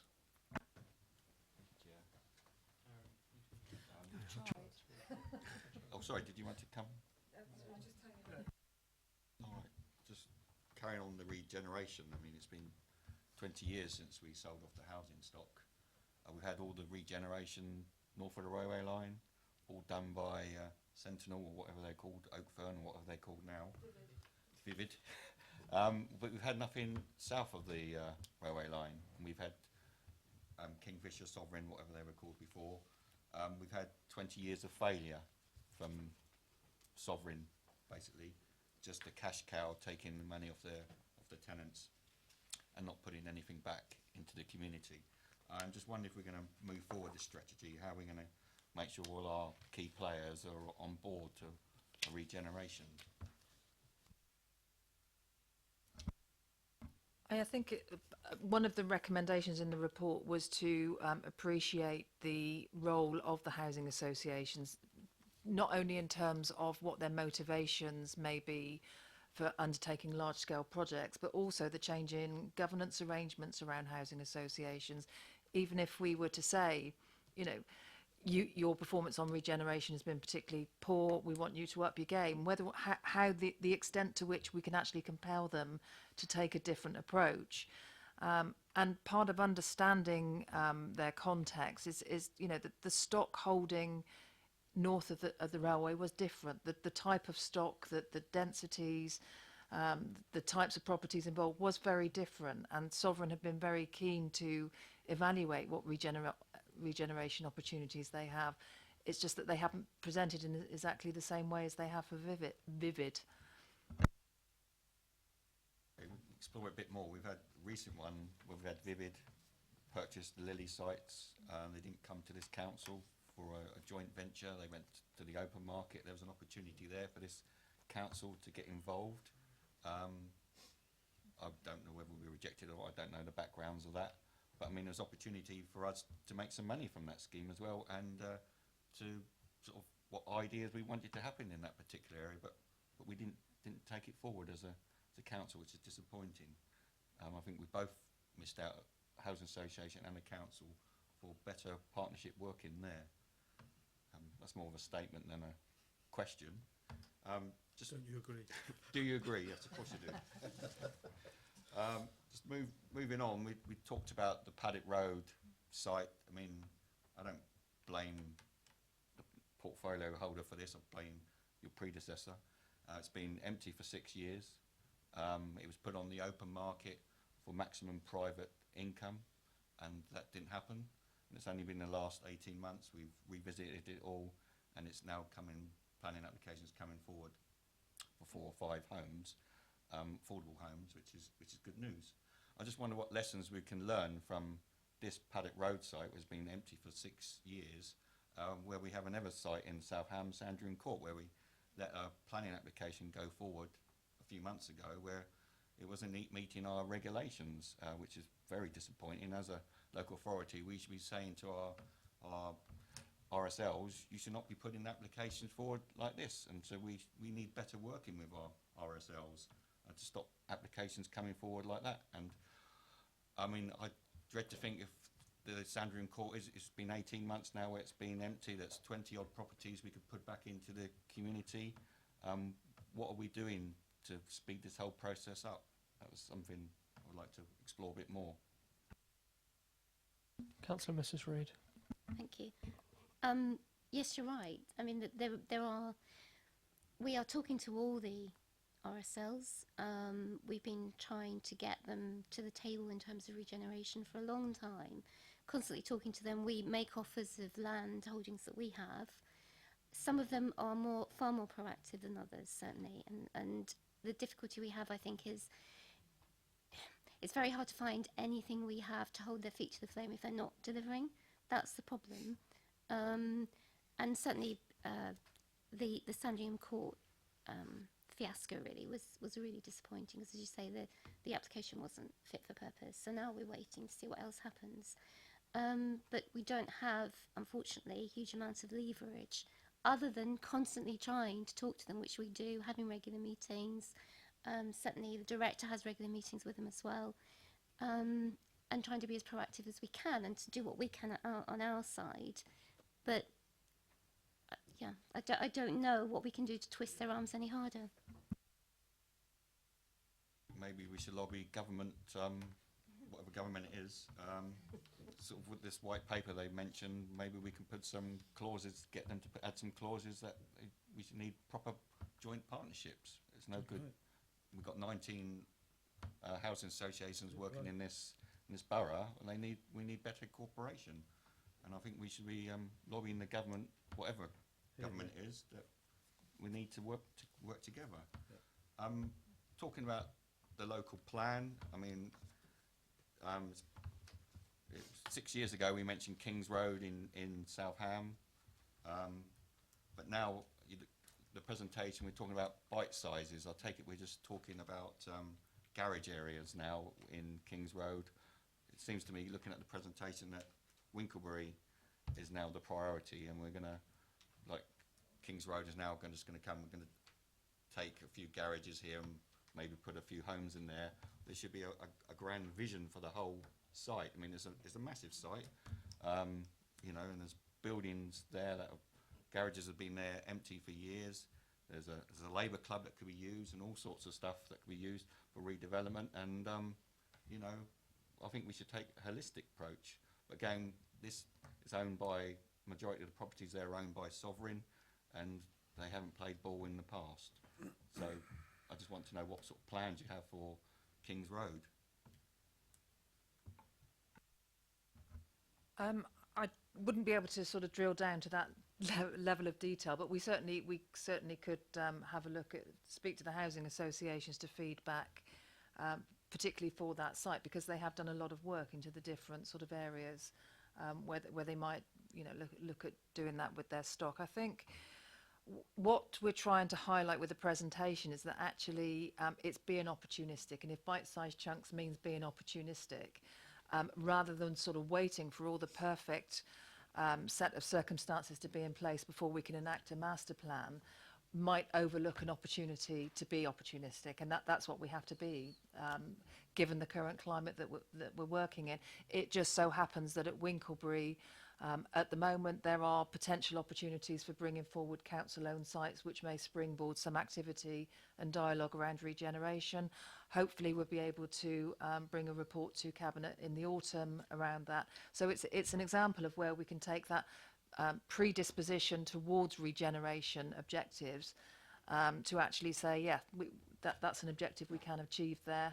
We can meet council priorities, regeneration priorities, rather than just looking to achieve best value and seeing how that can move forward. I don't think there's any disagreement. It's just the range of conflicts and challenges are significant, and we need to be realistic about the context that we're working in.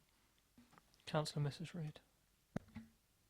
But I think you raising that actually goes back to Councillor Westbrook's point as well about individual ward members being able to identify sites that they might like to see coming forward. So there is no reason why we can't raise that and then come back to you and see what sort of response we get. Go on. Planning of Cork, 'cause I was actually on development control when that planning application came through, and I have to say that there has to be a bit of give and take, and it's pretty rich for Councillor Watts to say what he said in regards to that. Is that the old refuge home? Because those houses that were brought to development control would go for 10 million each in Chelsea, and they were rejected overwhelmingly by the Labour Party, and that's why they didn't get through development control on the grounds of the garden. No, well, yes, but there was enough people at that committee, and you guys rejected it. And in my opinion, when we need affordable homes, to reject a housing... I'd rather not get into the specifics of a particular DC application.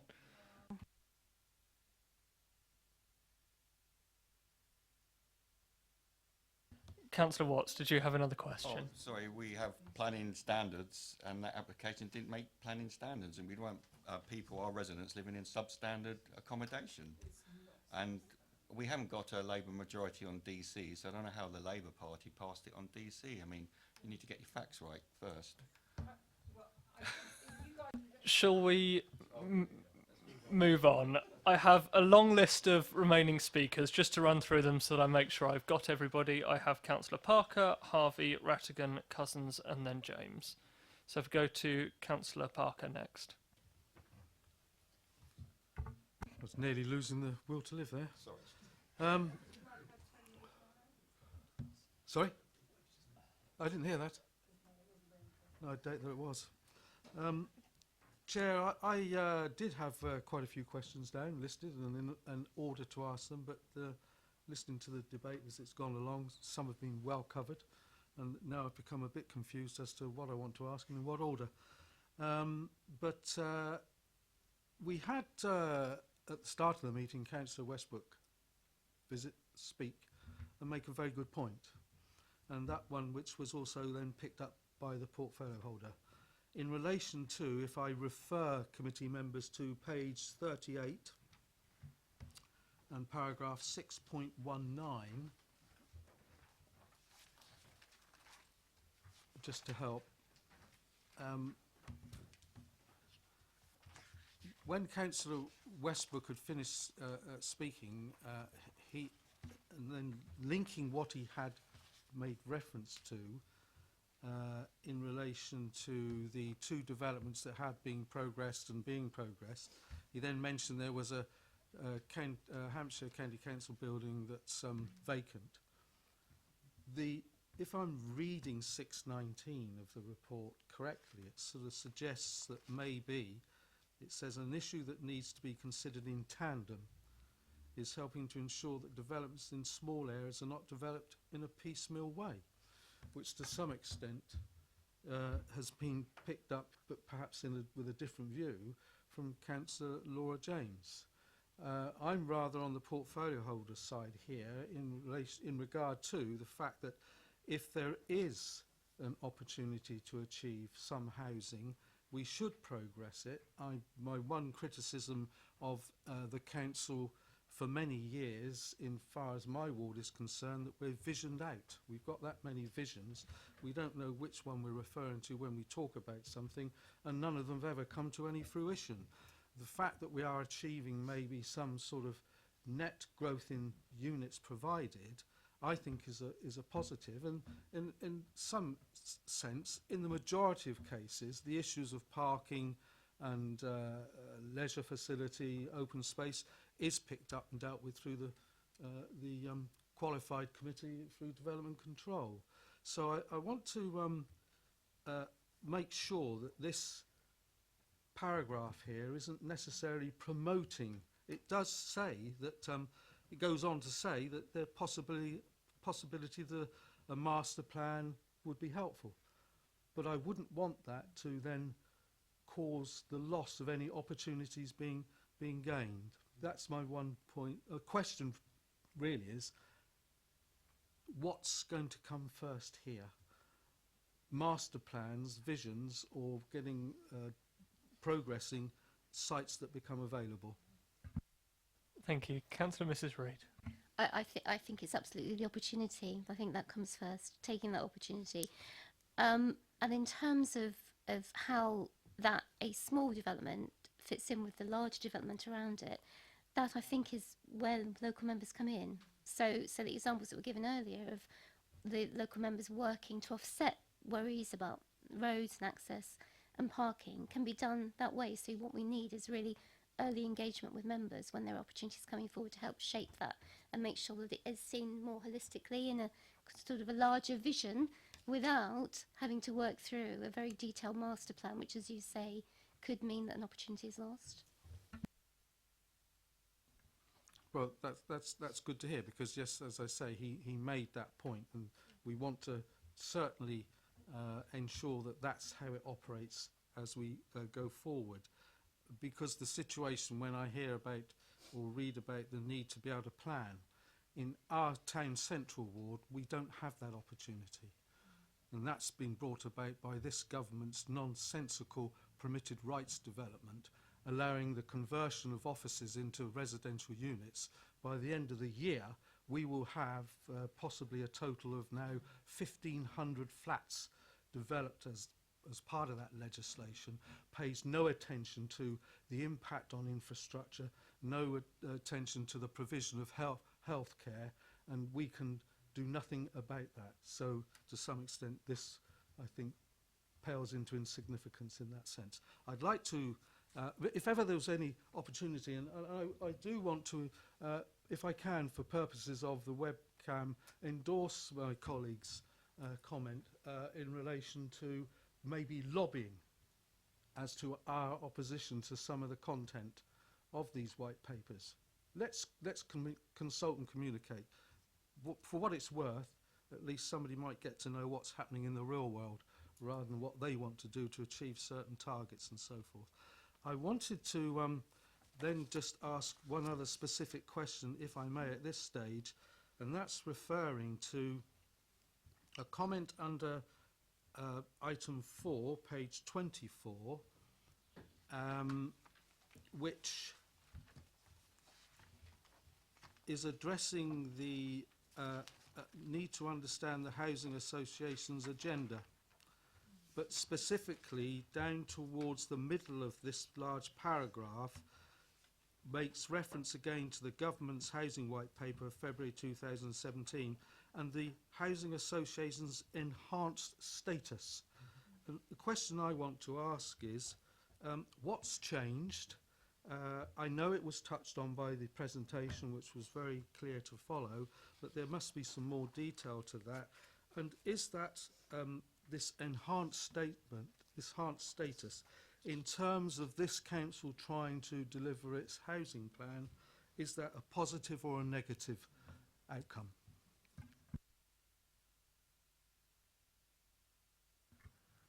In terms of the overall field of suppliers of housing, and specifically affordable housing, at a national level, it's certainly welcome to me that housing associations are now getting a recognition that that I think they deserve.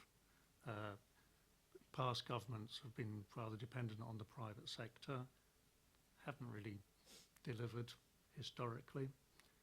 The government are looking for other agencies, are looking at custom and self-build approaches where individuals actually start adding to the supply, and they're also looking at the government themselves actually initiating house building by contracting in house builders, so they're the client, and then they will get somebody else, the contractors, to build the homes. the NHS has got a long history of trying to develop their own housing for their own workers, which has come back into the press just for the last few days. So what the government are seeking to do, or at least the last government are seeking to do, is actually really up the game from all the other players, apart from the private sector, because their perception is that the whole the development industry is dependent on them, and I think the government wanted to lighten the dependency, so to speak. So, housing associations, like I mentioned earlier in the discussion, have a large amount of public subsidy resting on their books, which is underpinning their new delivery programs, and many of them are actually delivering private housing themselves to actually cross-subsidise new affordable housing, and have been doing that for some decades.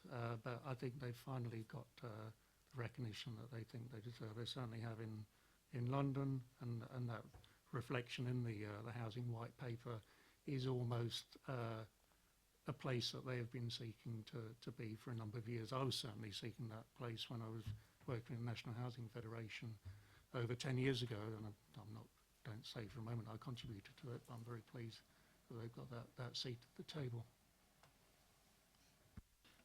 Councillor Parker. Yes, thank you for that. I wanted just to then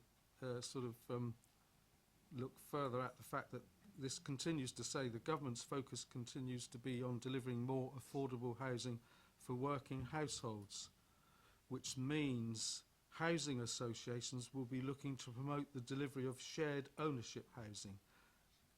So that, in a sense, is not going to be contributing in any way towards our target of looking for 40% affordable social rentable housing. And there's a lot of words around all this, and there's a lot of content, but it's doing nothing towards achieving that target. I think if I can just cut in, there's a point on the local plan policy in that it includes shared ownership as well in our own local plan policy, not just social rentage. So there should be a contribution there. Just to add to that, you've got a 40% affordable housing target. Of that 40%, 70% should be for rented purposes, and you can obviously have a discussion about whether that's affordable rent or social rent, and then the remaining 30% should be for intermediate purposes, which is at the moment mainly shared ownership, but there are other products out there. Councillor Parker. Whilst it wasn't on the agenda, then I go back to the first comments and contribution from Councillor Harvey. That's if we're able to persuade developers that 40% affordable housing is viable. Yes.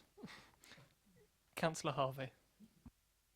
Thank you, Chair. Can I ask a question on page 24, please? And again, it's the same paragraph that Stuart was referring to. And at the bottom of the paragraph, what I'm interested in is the comment you make about implicitly this could mean housing associations putting less importance on attempting to meet local priorities, particularly where they are considered to be unduly onerous. And this in turn means local housing authorities need to predicate their future working relationships on a more equal partnership. Could you just explore that in terms of what you mean by that in terms of housing associations? Because our experience, for example, of working very, very closely with Vivid is exactly the opposite. Actually, that when we do engage with them, we can achieve far more of the local priorities that are required because of our engagement and the way that we go about it. And I could talk the same about Bishop's Green, and I can talk the same about Oak Ridge and so on. I can go through our various major examples. I can also talk about Sovereign and Ochil Close in Buckskin with the delivery of the single unit that was there. Again, that relationship was meeting local priorities. What did you mean by that? Did you mean something different, or what were you mean?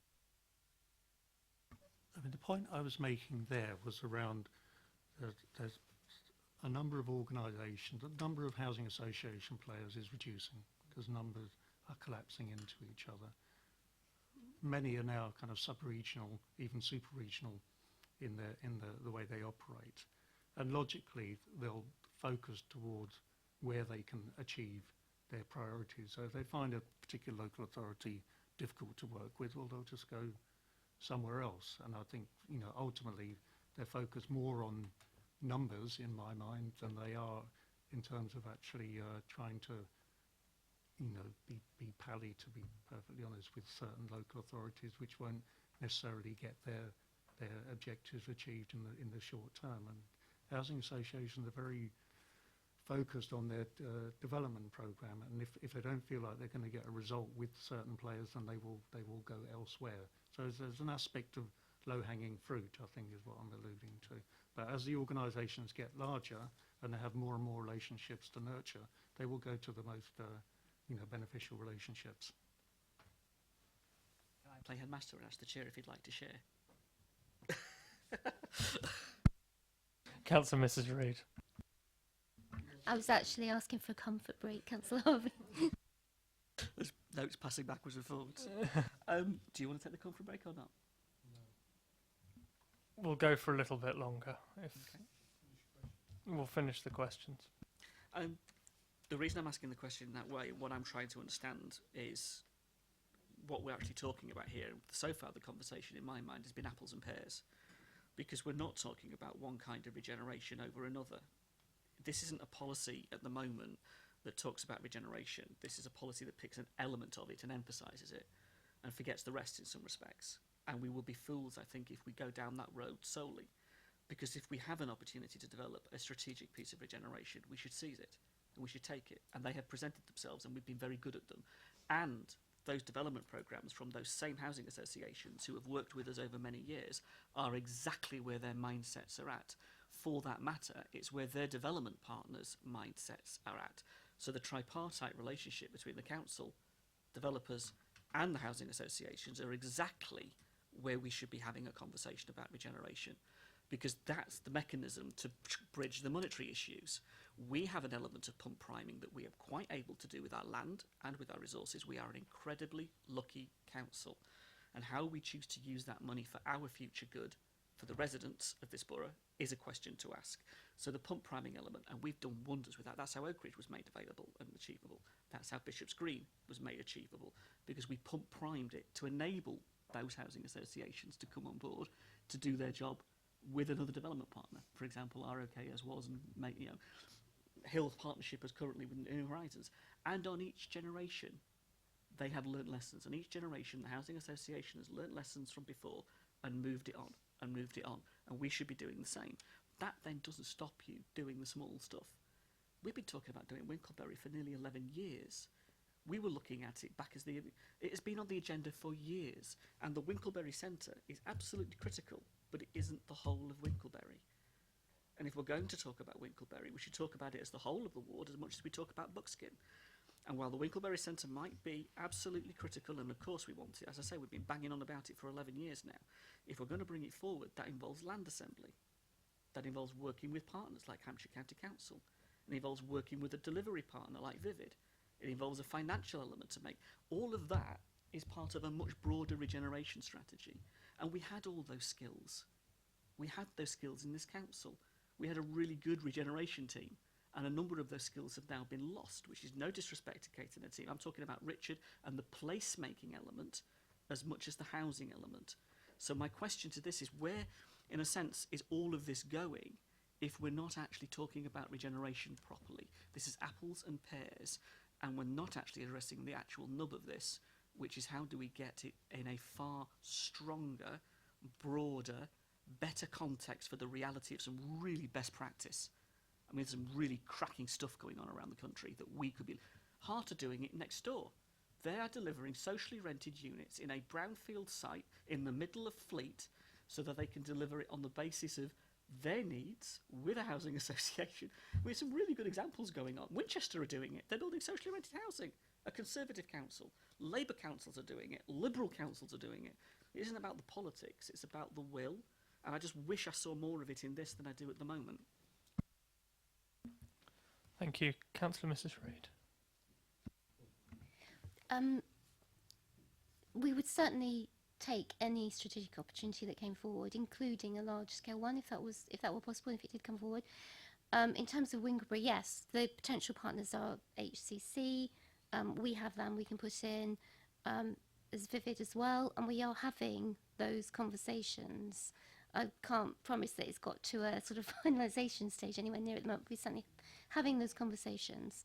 So the fact that we are referring to taking the small gains now if they arise doesn't mean that we wouldn't want to put ourselves in the driving seat should a larger opportunity be on the table, or even to try to get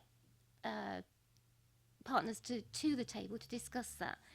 We have in the past, certainly I've had conversations a year or two ago in terms of getting one of our strategic partners and potential developers together, but the will wasn't there on the partners' side at that point.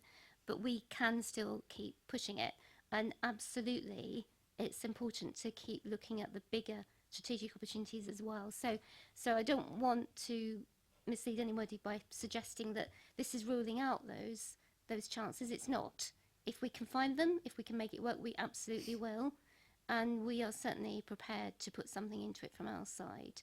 But if they're not there, or if they're not there at the moment, we also have to take the smaller gains as well. I don't think anybody is suggesting you don't take the smaller gains. In fact, if anything, the council's had an ongoing track record of doing just that. I think the issue here is, what skills do we need inside the council that we've now lost? We've lost an officer has gone from this authority who had those skills. A number of officers have gone from the authority that had those skills. So we're now reinventing the wheel by talking about replacing that resource in here, which is fine, and I get that. But what we're going to do with regeneration has to be far more, and there are very good examples, very good opportunities, particularly from Vivid and others as well. It doesn't have to be them, where we need to be proactive, because it's not just saying we want a relationship with you, it's what do we bring to the table? Well, we bring money, and we bring land, and we bring an opportunity to do something with them in a way, if we are open for this, that enables them. Now, New Horizons is a perfect example of where that has worked. There are other good examples on much smaller scales, but what I'm talking about as well here is the private sector.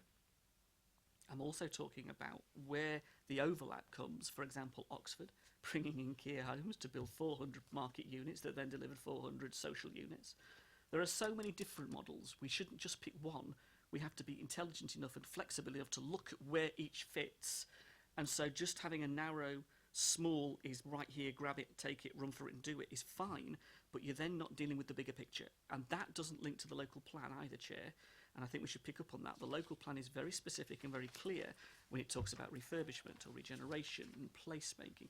The local plan is in fact really good on this because we spent all that time looking at it. And all I'm saying is I'd love to see a regeneration strategy, if this is what this is going to be, reflect that and reflect it positively in the conversation we've had more than what we just have in front of us here. The other thing to say, Chair, is that when we talk about affordable housing, we've also got to make the distinction between that which is provided as part of a planning application on a private site like Kennel Farm, as opposed to what we're talking about, which is also the delivery of regeneration in existing communities. And we've got to be clear about what it is we are actually talking about in terms of affordable housing provision. And protecting people's contracts, decanting, equity swaps, all of that fits in with a conversation about regeneration. And we shouldn't lose what Kate rightly says is these other developers have got to meet the broader supply need if we're actually going to see stock increase in the volumes we want it. And if I take New Horizons and if I take some of the Popley development out of the figures fall off a cliff. There isn't much else being delivered aside from those major developments. That should teach us a lesson on what I think we need to do. Thank you. I think you've made some good points there. I think certainly the point on master planning is noted, and I think there's certainly an ambition that if larger schemes are possible, then those will absolutely be looked at and progressed in the proper way if possible. Any scheme has to go to a planning committee. Any scheme has to have a plan that goes to a planning committee. It isn't just about master planning. Any scheme needs planning. Therein you need a proper plan. Yes, agreed. Before we get into any more discussion on staffing, I just want to pass over to Rebecca briefly. So I think the point is absolutely right about skills. So we talked, or it's made a reference to in the report that we would need to look at how a regeneration agenda would need to be restructured going forward, and absolutely we'll be taking into account comments made from members today, and also linking in with other areas across the council to make sure that there are very close links with the environmental regeneration, with community development, to make sure there's a holistic piece there. I would just recommend to members to not stray too specific into specific staffing restructures. Clearly, if there are certain comments, we can pick that up outside the meeting, but clearly we are very much aware of the skills we need to take this piece going forward, and happy to report back to members specifically if there are very specific concerns they want to raise. Just on that, the only comment I would make to our officer team is that we had those skills, we had those relationships. This is reinventing the wheel on that, and that is a lesson that we must learn, I think. If we want this agenda, we had those skills, and we had actually a really good team that did a tremendous amount of really good work, not just in terms of regen that we talked, but also environmental renewal and some of the smaller regen things, improving the fabric of estates and the fabric of communities, which is also a key part of regeneration. We had all of those skills. We don't necessarily anymore in the same way, and we're now looking to reinvent the wheel. That is only the comment I would pass to the SLT to take away and think about.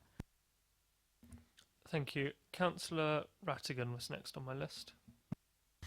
Thank you, Chair. Having listened to the discussions, I think we are all agreed that we'd like to see better land use over the whole borough. A couple of points I'd like to raise in the report. Firstly, I was disappointed not to see comments within there about key workers, how we could be a facilitator for key worker provision against our hospitals, against our schools and our health centres. You know, they all have additional land, quite often have additional land that could be used for key worker housing, and I'm disappointed not to see that. Can I have a comment from the officers about key workers?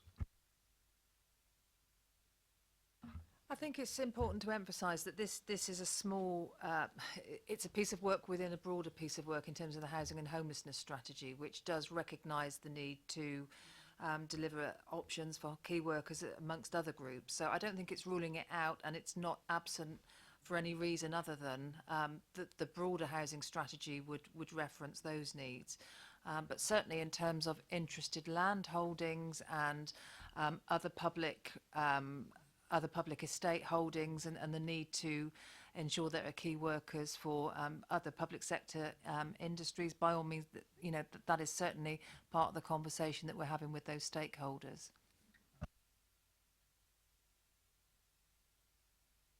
Thank you.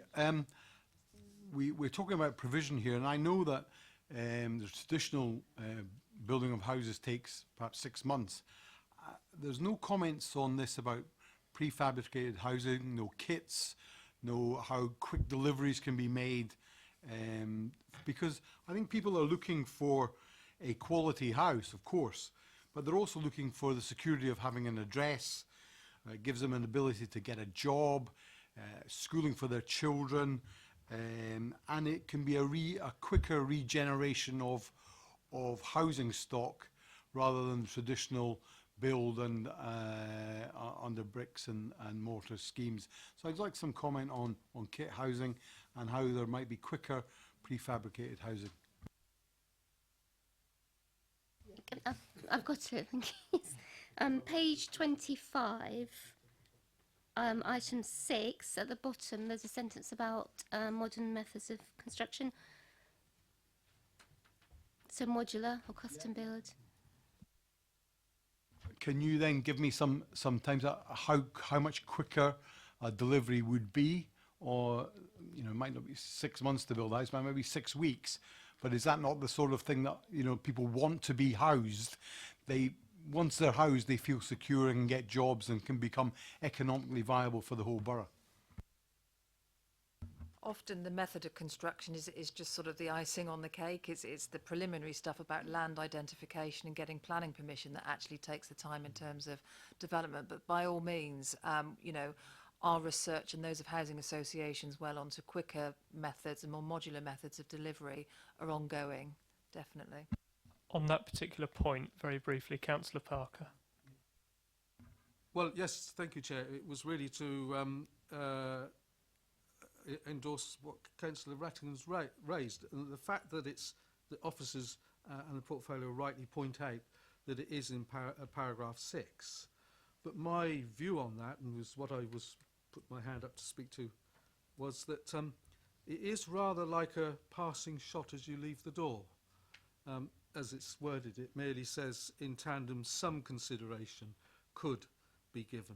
Now, I was going to suggest maybe the wording's wrong because it doesn't indicate the right priority. Why some consideration? It's either going to be consideration should be given or could be given, and it's not enough detail. There isn't this is a very important way of delivering urgent housing need. Historically, looking back at the town after the war, when urgent need was for quick housing, this local authority built the little bungalow units up on South Ham that families were raised in, and people continued to live in even after the families have well left, and they're still functioning. That's where we should be putting a priority, and I thank Councillor Rattigan for pointing out that he felt it wasn't in there. It is, but there's not enough emphasis and priority given to it. On that point, Councillor Mrs Reid. Yes, thank you. Take that point from both members. Thank you. We have been having discussions with some providers around that, but we're happy to give it more of a priority within the paper. Councillor Raskin, did you have another question, or was that your wait? Councillor Cousins. Thank you, Chair. Can I draw members' attention to page 17 and 3.2.4? And this is the set of recommendations that we might consider. And the first bullet point says dedicating specialist resources and adopting a single point of contact for both the council and housing associations. We've mentioned it before, but I think it's worth pointing out that up until the 2nd of June, we had somebody in a role that's job title was Community Design and Regeneration Manager. So how can we, within the space of a fortnight, make that role redundant and then in this report say, actually, we need that resource? Can I ask about the rationale behind that, please? Rebecca. Yeah, I'm not sure it's appropriate for us to talk about specific staffing restructures at this committee. I'm more than happy to have that discussion with you offline. Clearly there is an HR rationale for that, and that was taken through, but I'm not sure that's appropriate to have that discussion as part of a committee today, but happy to pick that up with you separately, Councillor Cousins. I think there's a public purse issue there. I mean, this person had a very long period of service, was successful in that role, no doubt received a redundancy payment, and then on page 19, if I can draw members' attention to point 6.1, there is a proposed annual salary for a specialist resource. Now, surely a public purse perspective says that savings could have been made by keeping this particular role not redundant. It's quite clear that it's needed. The job title makes it clear that we need it. The report says we should have this role. I want to understand the rationale behind why a decision is made on the 2nd of June saying that this role is void and is redundant, and now on whatever the date is today, this report says 12th, thank you. The 12th says actually we do need this resource.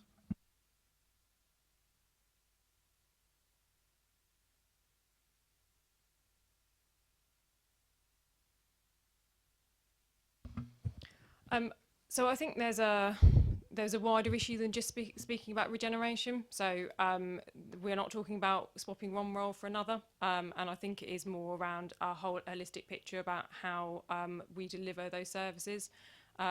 So again, I think there are specifics that we can talk about, but again, it's not necessarily what we're discussing today. We're talking about how we take regeneration in terms of the strategic picture forward. We're absolutely taking into account that members feel that we need the right skill sets to deliver that, and clearly we need to make sure that our staffing is designed around that. I note members' concerns about swapping one role for another, but there are reasons in order to structure our staffing resources to deliver that, and clearly we make sure that things are well balanced and that we consider how we cost out our services.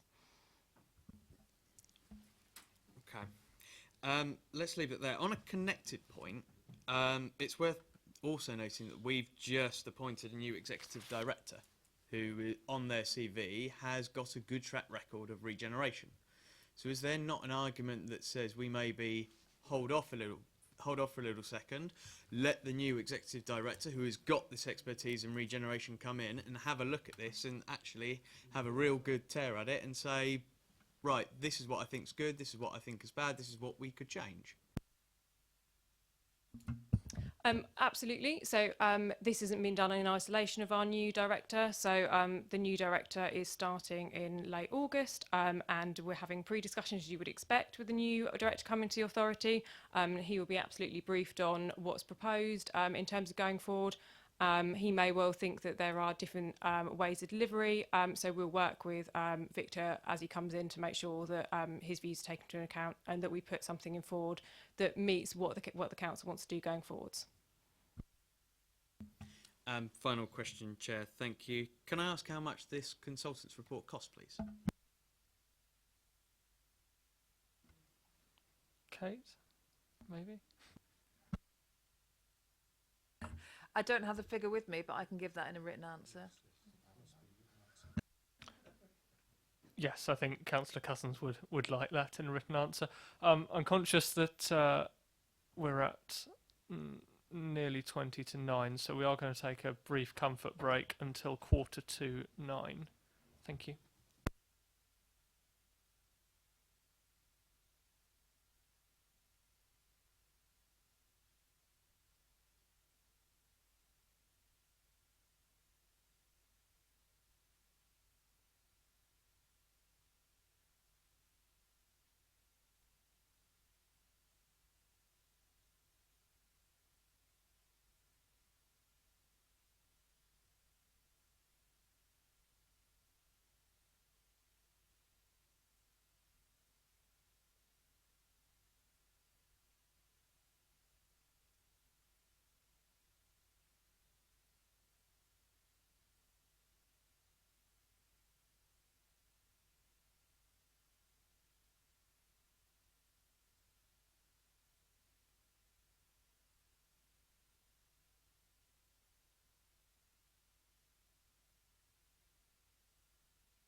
Right, I think we shall reconvene now. It is 1:45, and I shall carry on with my list of councillors, and that's Councillor Ms James.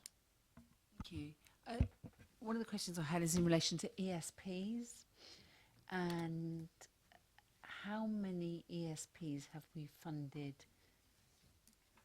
to date? I mean, I don't know, it was okay. 17, I think. 17. I think it's about 17.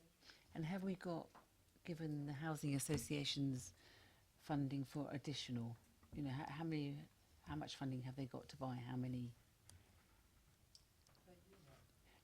Well, how much, I mean, we've bought 17, have they got more money to buy more? We've just come to the end of the current programme.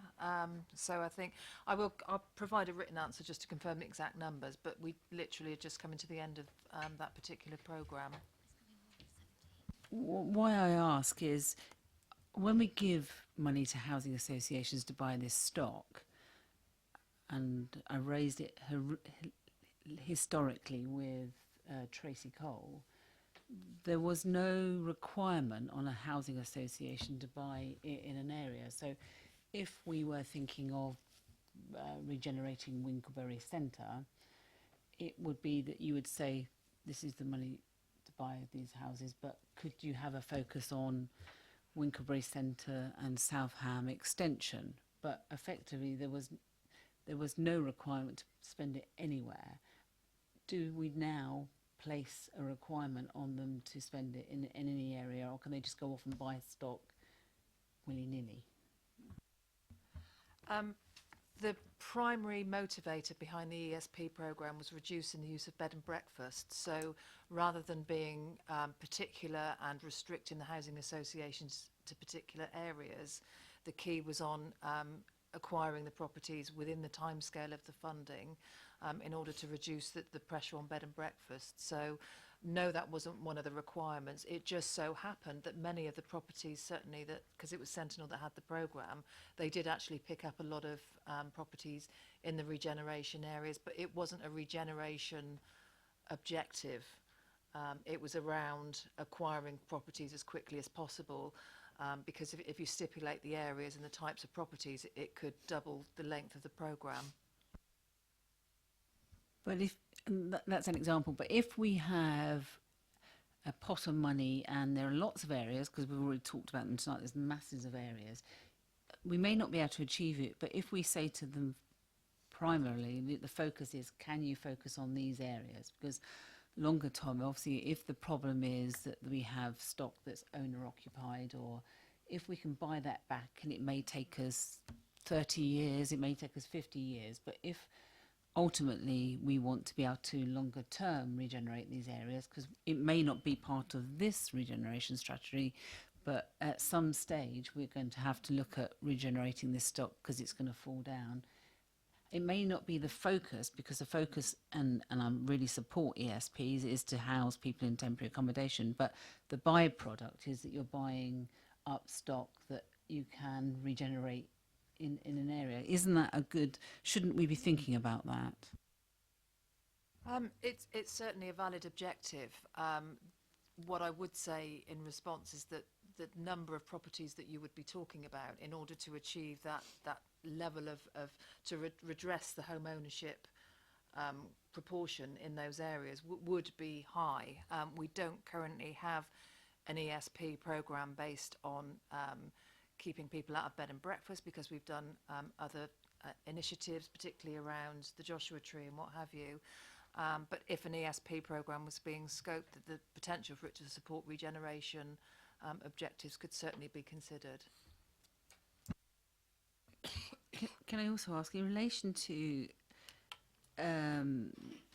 any sort of substantial regeneration, because obviously I support all the quick wins, but any substantial regeneration, isn't that going to stop us building on greenfield? And I know there's real concerns from lots of people about building on greenfield. So if we have opportunity for brownfield development and regeneration, aren't we going to secure some greenfield and ensure that we don't do that development? Isn't that going to be a benefit.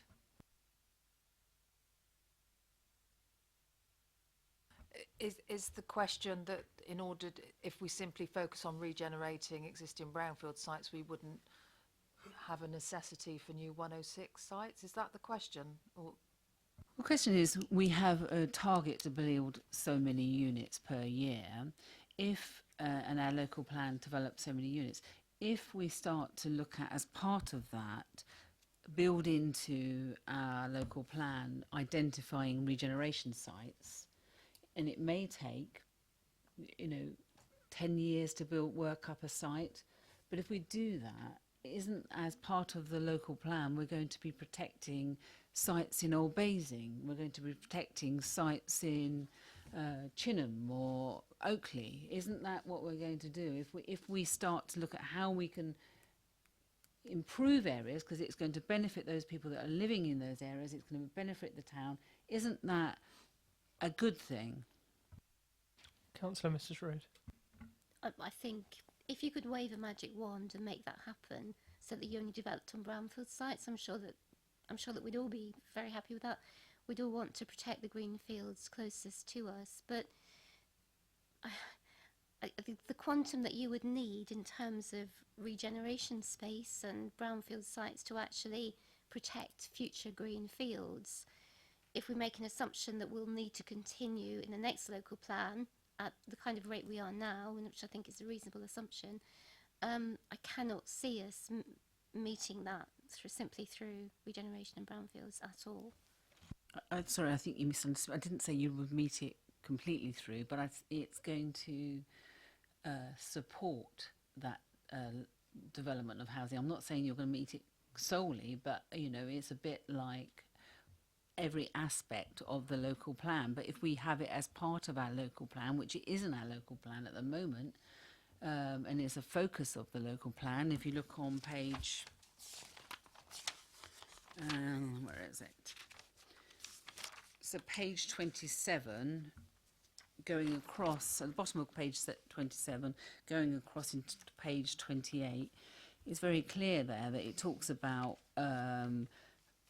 you can do remodelling, you can do refurbishment of existing properties, all of the small scale stuff that you're talking about within this paper tonight, but also that good practice is to have master plans and development briefs. And so that what my concern is, if we develop in a corner of Normanton Road a little block of housing, would it impact on us longer term being able to do something much more bigger and of an opportunity? Are we then blocking ourselves in? And there are examples within Norden where that has happened.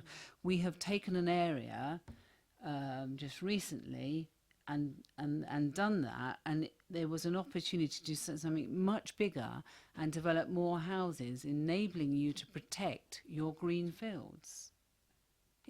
It's small, isn't there an opportunity for both? can I caveat my answer with the observation that I'm not a planner? But in relation to assumptions within the local plan, there are some very generous assumptions made around how much delivery will be on the back of regeneration.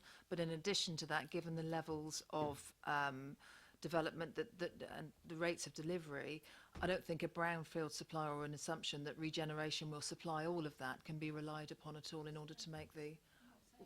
Well, that's the understanding I have of your question. I think there's another broader point on this as well, in that when delivering regeneration schemes, I mean, we've talked about, you know, ideally we would like to see larger schemes coming forward, provided that the funding is available and the opportunities are there, but also we've got to deal with the here and now as well. And I think in some sense there have been examples maybe where, you know, smaller schemes have come forward and yet a larger scheme might have been possible later on, but you have to deal with the here and now. And in that sense, hindsight is perhaps a wonderful thing, in that when you're looking at the schemes here and now, you've got smaller ones which are deliverable and they are doable now, and then later on a larger scheme might be possible. But I think we'd all think of examples conversely where if you didn't do the smaller schemes, a larger scheme wouldn't then become available. So you have got to take the opportunities as they arise to make sure that you're delivering. Did you have another question, Councillor James, or no, Councillor Cubitt? Yeah, thank you. There's such an explicit obligation on the part of us as the council in the local plan and Councillor Harvey's already alluded to it on page 34 of the local plan, and it's called Policy SS2. My eyesight's not very good. Where we are obligated to provide master planning for regeneration, and it couldn't be more clear. And as Councillor Harvey and Councillor James also said, we were involved in the drafting of this document for the explicit purposes of making sure that we continue to do master planning. And the best analogy, I suppose, of what Councillor James is getting to is when you build a road. If you build a house where you might then want to build a road, you then can't build the road because you're going to build the house. And I think it is a fair point on her part that if we already have the obligation to do the master planning, we don't then want to box off an area which is because it's a short-term gain but a long-term loss. But I'm understanding from Councillor Reid, and I'd like her answer on this. It sounds like you implied this evening that we are already having extensive conversations on master plans. So one is not precluding the other. Is that a correct interpretation? Yes, absolutely. What we're saying is we want to look at the larger strategic opportunities, and we want to look at where we can master plan, but we're not going to say we're not going to take forward a smaller opportunity because we don't already have a master plan, because we could develop a master plan and never ever deliver anything on it in terms of major regeneration. So we need to be alive to all the opportunities, and we need to be able to take these smaller opportunities when they come forward as well. Councillor Cubitt. On the approach of where it goes, we have had lengthy debates about where to invest effectively the monies that we have, because we're in an extremely fortunate position as a council of holding quite a significant amount of commercial real estate. I think it's 290 million, and we had a bond portfolio of about 100 million. I think that's a little bit less now. And we have a portfolio holder in Councillor Isett, who originally had discussed with us that he was going to create a fund of 30 million for affordable housing. So it's not beyond the wit of the cabinet and the council. Instead of I understand what you're saying, that we might not have the money, but if, as the visiting speaker has implied, it's, say, for example, 5% of the total spend on a regeneration process, we are extremely lucky in that we could be visionary, and we will have the master plans, and you could have access to that 30 million, which instead of being used for commercial real estate acquisition, additional commercial real estate acquisitions in, say, Swindon or Wokingham, which will further increase our commercial real estate portfolio, could instead be used to pump prime some of these master plans that we're already working on for our own residents in Basingstoke. I think you're referring to the investment strategy, aren't you? And the funds for that are clearly going to be managed. So then it's a question of whether those people who are managing it actually then decide that they want to invest it in a particular area, and members can obviously have an input into that and state what they think the priorities should be. It might be something that you want to ask Councillor Isett about, perhaps. I understand that, but just because you're deputy leader, and because when we looked at the paper, when the paper came to full council, the consultants had given a range of options to Councillor Isett, and he seems to have gone for the commercial real estate option, but that wasn't the only option on the table from the consultants that we paid a huge amount of money for, and therefore all I'm saying is it's pretty relevant to this paper, is that you in cabinet with Councillor Isaac may be able, especially in your capacity as Deputy Leader, to access those funds to enable us to pump prime in order to implement master plans for regeneration for our own residents. I can put the case to Councillor Isaac, but it is his decision, it's his portfolio. So, but I can certainly carry forward the comments of EPH. Thank you. My next speaker is Councillor Rattigan. Thank you, Chair. Following on from Councillor Miss James's comments on page 27.23, I'd like to carry you forward to remodelling and improving environments. I think that we must, as a council, put pressure on private landlords, if I'm honest.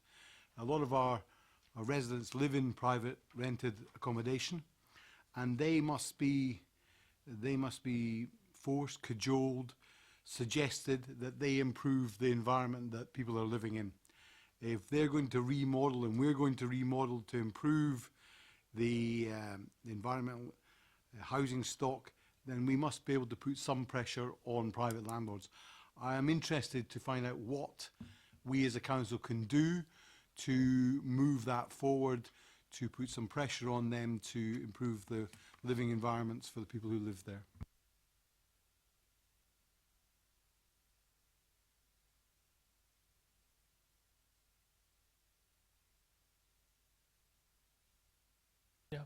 Yeah, we'll take that as noted by the officers, taking that point on board.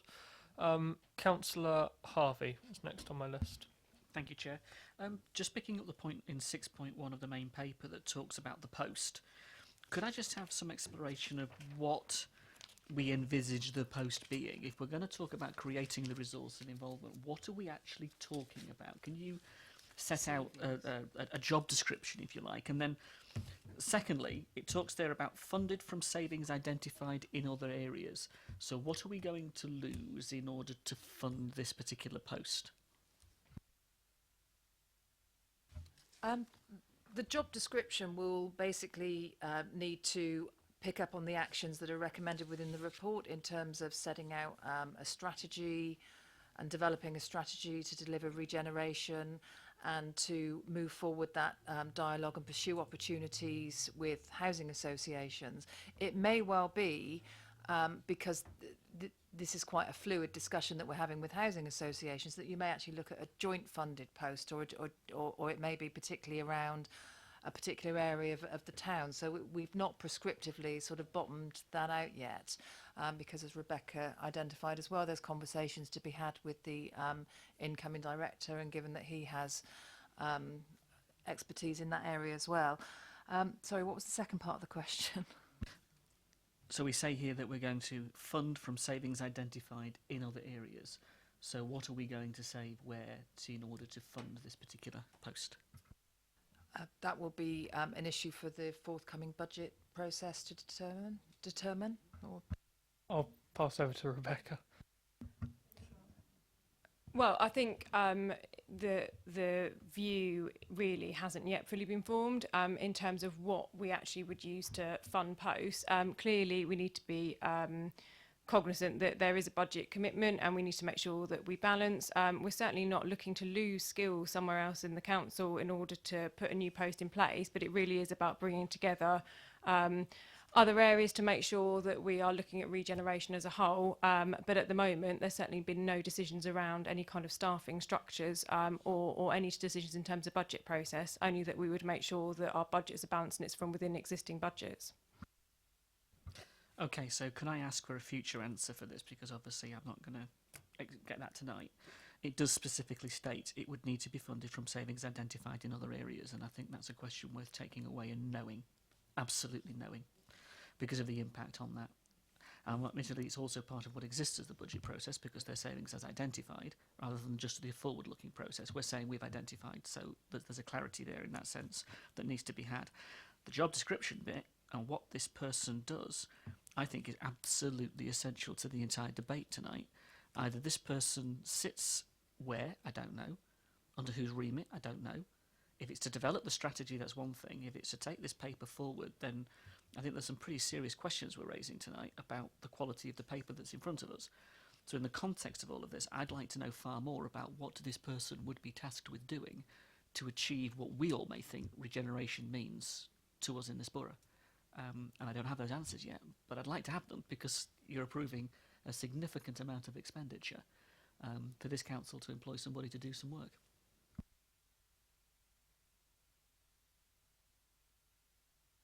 That's noted by the officers, so we'll look into that. That concludes my list of questions, unless any other councillor has any more questions for the officers. In which case, we will go to a broader discussion, and if we can try and structure these around the three options on page 18 of your pack under 4.1. So the first option on there is to cease regeneration activities. Does any councillor have any comment to make? If we could just structure the discussion around the three options on page 18. So under the options analysis, point 4. So we'll go for the first option first, which is to cease regeneration activities. And if any councillor got any comments or discussion points on the analysis there? Or should we take that? Councillor Frost. Thanks, Chair. The only comment I would say is the fact that I don't think we can afford to cease regeneration activities. I think, it's a given that we have to continue, taking any regeneration opportunity we possibly can for the benefit of our residents. Thank you. Councillor James. Thank you. Following the options analysis, could we also discuss the conclusions on the following page of the report? Yes, absolutely. So I think we're probably all in agreement with Councillor Frost's view on ceasing regeneration activities, and that would not be in the best interests of our residents. The change nothing, maintain current approach option there, are there any views on that particular option? Councillor James. I think that obviously I support that. I think that our approach in relation to the local plan is laudable. We obviously haven't got a resource, so we need a resource to deliver regeneration. But I think that we need to have an ability to take quick wins when they arise and make the opportunities to do that. But at the same time, I think we need to have a strategic approach to regeneration. I think that we have areas within the borough, vast areas within the borough, that are going to need to be regenerated longer term. They're not something that happens overnight. They're going to take years to work up. They may take 35 years to work up, but there has to be a long-term plan. And if we move away from that long-term vision, I think it's very sad.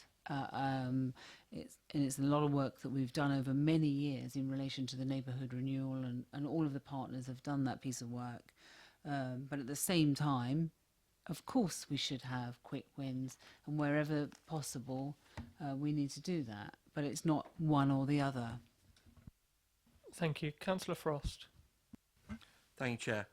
I agree entirely with Councillor Mrs James' comments that she just made, but I think we have to change the approach, and the reason why I think we have to change the approach is purely and simply because the funding streams have changed. And if we don't change the funding streams, we don't change the approach to be able to maximise the funding streams, then I think we do risk, not being able to afford, some potential regeneration scheme. Thank you. Councillor Harvey. Thank you, Chair. We're seeing this as some sort of binary choice, as if, this is do this little bit here, and we need a far more mature debate about the kind of regeneration we're all talking about, which actually talks to me about a multifaceted policy that delivers outcomes, because what we want is outcomes. So of course the housing team need to see outcomes now that relate to their needs to house people. Of course we do. Who wouldn't want that?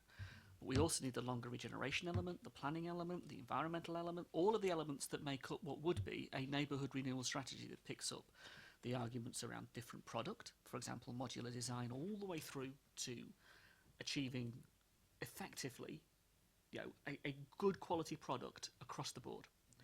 Now, one of the interesting things I think is fascinating about the way a number of other authorities have gone about this, and then particularly where the DCLG are now changing this, because DCLG have changed it, and I'm going to praise them on this way. The way DCLG have changed this in terms of talking, for example, about some of the bigger regenerations, taking some of the Garden City principles, they're talking about, quality, not just quantity. They're talking about design. They're talking about placemaking, the environment in which people live, creating all the social good that goes with that. That is a really good and positive meaning behind regeneration from what DCLG are coming out with, and we should embrace that, I think. And again, that move away from just pure numbers now to talking about quality. And the reason they're doing that is because alone the developers can't do it, alone the councils can't do it, and alone the housing associations can't do it. No one partner can do this, because the land assembly doesn't work without you all working together. The actual finances don't work without you all working together. The cross-subsidy doesn't work without you all working together. So we have some amazing examples in the middle of town where we could see PRS models develop that create revenue streams to this authority that would give us a stream of resource to enable this authority to do other things. We could see crossover where we are subsidising developments on one side of town that are supporting developments on the other. We can see the strategic development of planning that does have a role completely, because you need to plan. Many Down comes into that. What did it in Bishop's Green comes into that, alongside nicking off the single house in Ockhall Close, seeing the Winkleberry Centre delivered, seeing the development of Sandringham Court delivered. All of those simple wins, those good wins, are absolutely valuable. Why would we not do them? We've always done them, so take them. This isn't good enough. This really isn't good enough for the quality of strategy, policy that we want.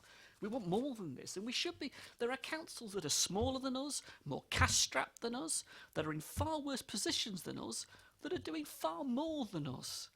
Why can't we get the attitude right to do more than just this? Because we're better than this. We've got good people in good places with good minds across all three sectors that, if we do get this right, can do some wonderful things in Basingstoke and Dean. And that's what I want to see in a regeneration strategy. I want to talk about examples in Greenwich, or examples in Oxford or Southampton or Hart and Winchester. I can carry on. I don't want just to talk about them. I want to talk about us. Because Vivid want to build 1,500 units. Because Sovereign do want to get their head around it, but they don't know how. They haven't got the skills in-house to do anything with it. Because we've got private developers that will deliver 40% affordable housing on their sites, that we might help them with. That we might choose to do a joint venture with them, so that we do get what we want in terms of modular design and custom build in a way that they themselves can't offer. We are better than this, and we've got the skills and the ability and the talent to do it. Office blocks in the middle of town. You've got all those really bad examples of what's going on with the transformation of those office blocks through permitted development rights. Well, we've got opportunities to do things with office blocks through our investment funds that could set standards, that could do something very special and very important and actually make a difference with providing homes for people. We can do this thing if we think right. And it isn't about being too big and airy-fairy and all the rest of it. I'm talking about real, practical politics. Doing something. We've got brilliant examples around the country that we could draw on. We could be doing something, Chair. We really could. From RPs, joint ventures, private developers. And the other aspect I just want to say is people's expectations. In New Horizons, people were scared about giving up their house, the deck maisonette, because they were in a large, spacious, originally built property that they enjoyed living in. And it was their home. And that's the other thing we shouldn't forget about this. We're talking about homes. People's lives. What they didn't know at the time, and what was developed and got right, was the message about this is what you could have. This is what you could be moving into. This is going to help with your energy costs. This is going to help with the quality of life you're going to lead, because look at the green elements we're adding to this. Look at the quality of life improvements that come with this regeneration, not just the bricks and mortar. We got those messages right working with Vivid and the council officers for that matter. And Kate's team and Richard's team were a part of all of that. We got all of those things right that got that development right. And there were problems that were overcome and obstacles that were overcome, but the will was there to do something. And what I don't see here is the will to do something bigger and better. Take the easy wins by all means, who wouldn't? But we're better than this. We really are better than this, and we need to be. Thank you. Councillor Mrs Reid. Thank you. Do you know, I think think we're arguing about the same thing. I think we're all actually saying the same thing. Now, you obviously feel that it's not actually set out clearly enough in this document, but why would we not want to do our very best for our residents? Pretty much everything that Councillor Harvey has suggested just now in terms of what we should be achieving, we are having discussions about. We are looking at every opportunity possible. Why would I not, as portfolio holder, want to commit to that? Now, obviously, you feel it's not articulated properly in here, but that is absolutely where we are. And I have said several times this evening that we are not saying that we are not interested in the strategic view. I have said several times we totally are. We are committed to a strategic direction on this, but we need to do things differently. So if that means occasionally picking off the quick wins, we have to do that. But it does not mean for a second that we're precluding ourselves from actually driving the bigger stuff, the bigger regeneration that we and our residents need. And if, for example, on page 18, above the options analysis, we have bullet points. If you look at two of them, the top one, considering whether an opportunistic exemplar approach, i.e. initiating special projects in advance of more costly, time-consuming, expectation-raising master planning process, may in some circumstances be more appropriate and productive. That's quite clear. It's not suggesting for a moment that that small-scale approach is the only one or the only one that we're taking. It's simply saying that where we've got that opportunity, we need to pick it off. But absolutely, we are still committed to the big stuff, to the large-scale regeneration that we absolutely need. Now, if you feel we haven't articulated that enough clearly, we can do that. But not for a second would I suggest that we don't want to do that as well, because we absolutely do. If I may, Chair, in response to that, let me give you the perfect example in my head of what I mean by what I'm saying. I get all that the Cabinet member has said, and I don't disagree. I understand it, but it doesn't say it in this report. What I'm saying also is, it isn't just for you to go along to Councillor Isaac, Councillor Reid, and say, look, can you think about this, please? The Cabinet as a whole need to get their head around the strategic direction of policy in the Council so that the resources we have are deployed appropriately. Now, if Councillor Isaac, by his own choice, is going off chasing commercial developments on Basingstoke because he sees that as being the opportunity to create, that is one element, but the revenue return on residential we know is significant, and if we actually got our head around this and was doing it in a collective way, then you would be having that resource put at your disposal, working with him and the Cabinet collectively to bring forward, for example, money to enable those smaller schemes, money to enable those larger schemes as the broker to unlock the door that then brings in the bigger money from the developers and the housing associations. Because it isn't as if those housing associations that we're working with haven't actually got access to big money. They have.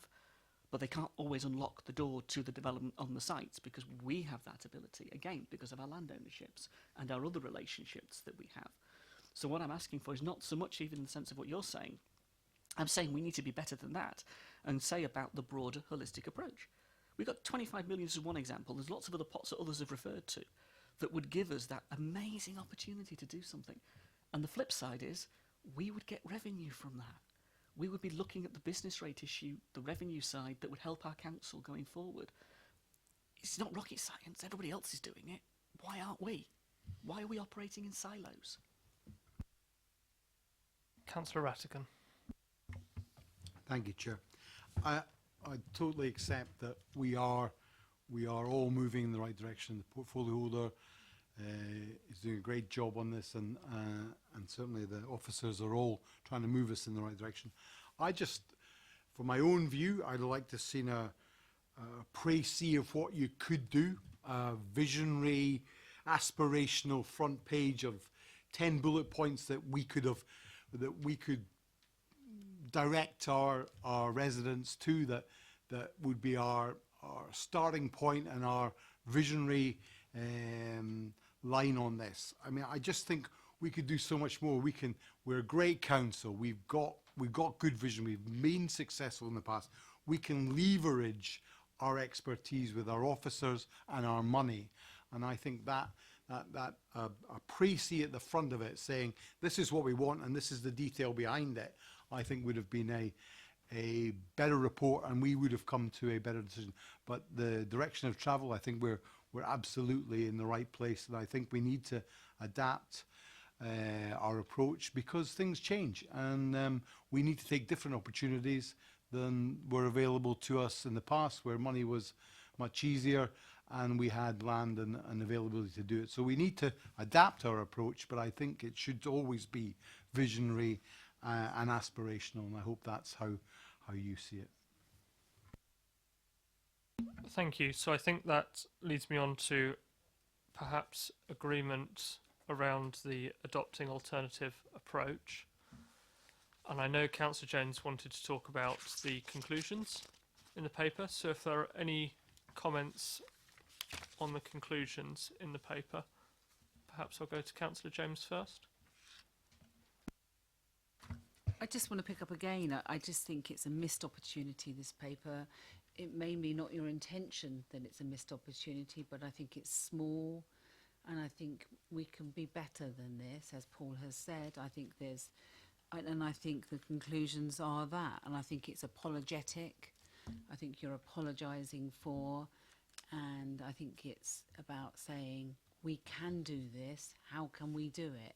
It may be difficult, and in the meantime we're going to have these small wins, we're going to do these things along the way, but this is our vision for Basingstoke, and it fits into Councillor Saunders' approach to whatever it is, 2050.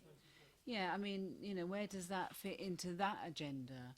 You know, we have estates that will be not fit for purpose by a certain time, that they are going to be in desperate need of regeneration, and it may be very difficult, and we may choose just to regenerate a couple of garages on that estate, but that's not going to be enough, is it?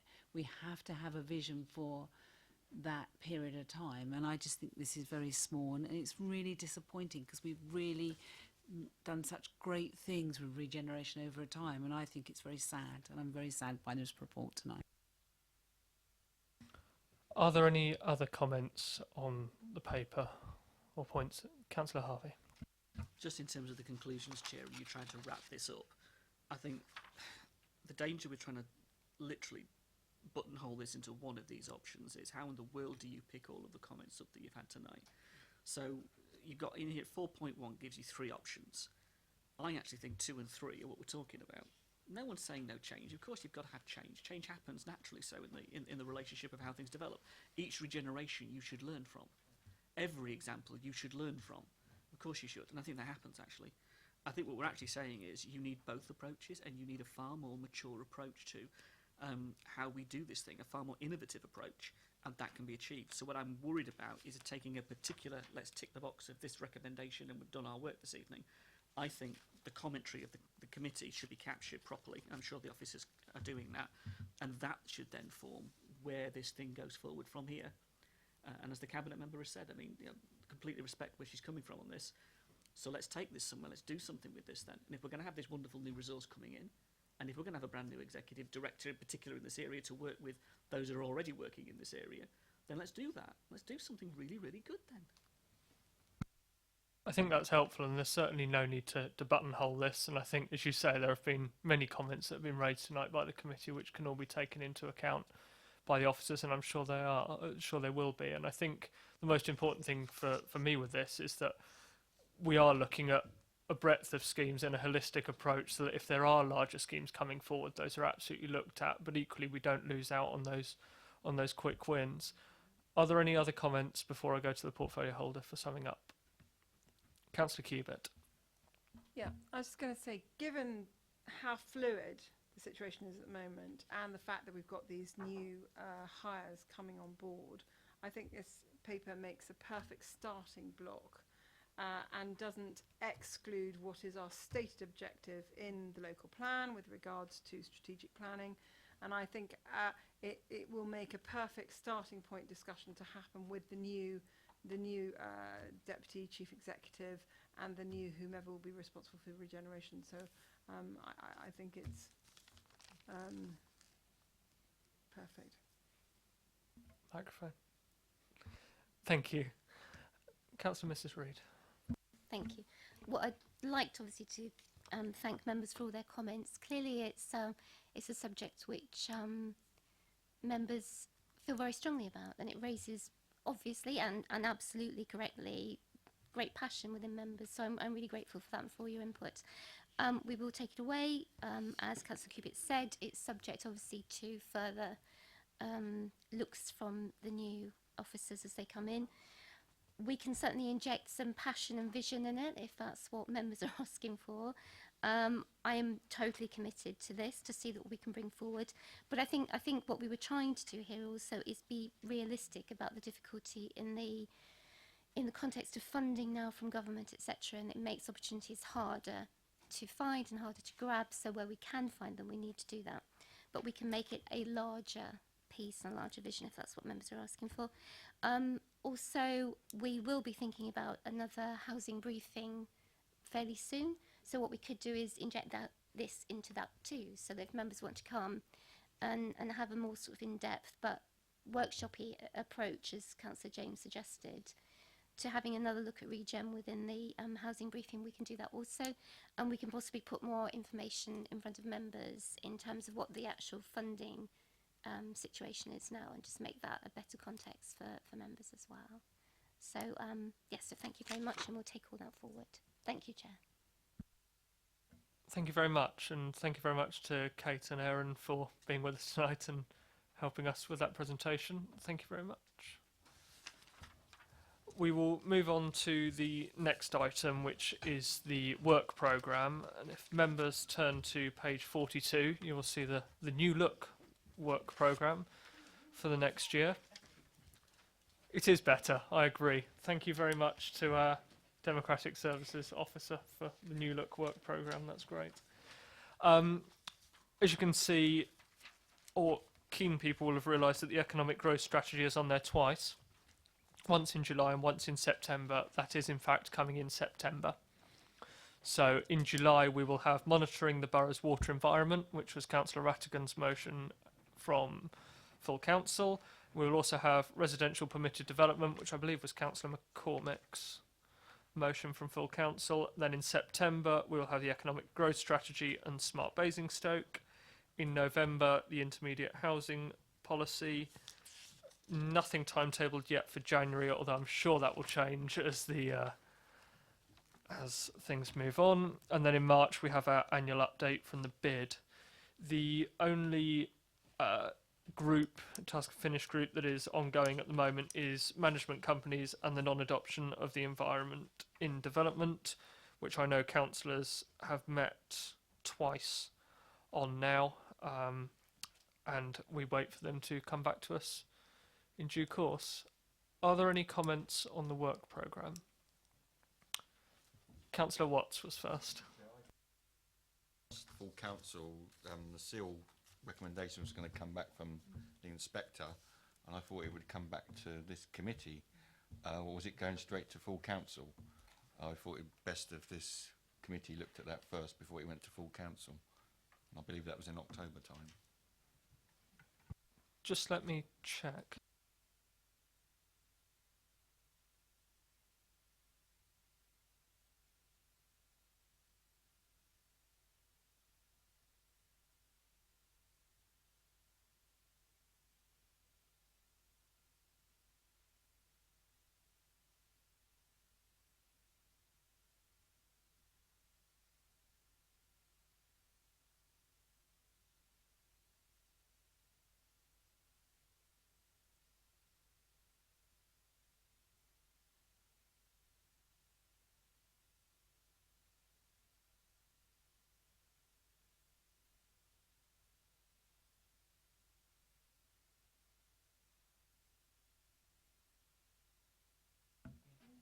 I've just checked with the officers, and the full council schedule has been sent to the inspector, and our understanding is that that will go straight back to full council for adoption, is the understanding, but we can check that, if that's the wish of members. We can certainly check that. Councillor James was next. Councillor James. I was on the same one as Gary. It was purely to say the seal, and in light of all of our concerns over many years on this, it should come back here, and we should build that into that timetable so that we get to see it. So I'll certainly check that with the officers and find out how that comes back. Councillor Rattigan. Chair, can I make a suggestion that in the November meeting we're already speaking or talking to an intermediate housing policy? I wonder, couldn't we have this paper back to us in light of the officers that are going to rejoin us? And as Councillor Reid indicated, she'd like to refocus on some more visionary work on what we've just heard, and perhaps an update may be quite a useful thing, because we can do them in conjunction.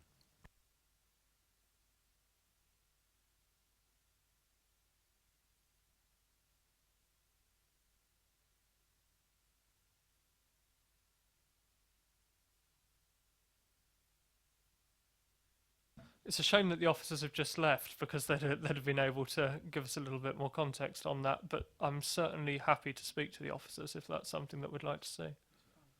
I think, in terms of 5 months, we'll have new officers in post. We've heard from the deputy leader that she would like to put some more visionary work on the top of it. A lot of the work's already done. I'm hoping it's not going to be just a repeat, but if we could have it more focused, then I don't think it would take too much additional officer time to do that.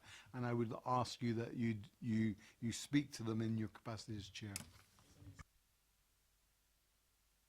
We don't, maybe they've done nothing, but at least we get to talk to the new director in relation to this document, and maybe have the same discussions again if nothing else is done. But I'm sure lots will have been done, and they will have employed someone and will know where those savings have come from. And so I think it's just, I would like to see that this paper come back and we look at it again. We may have a couple of win-wins.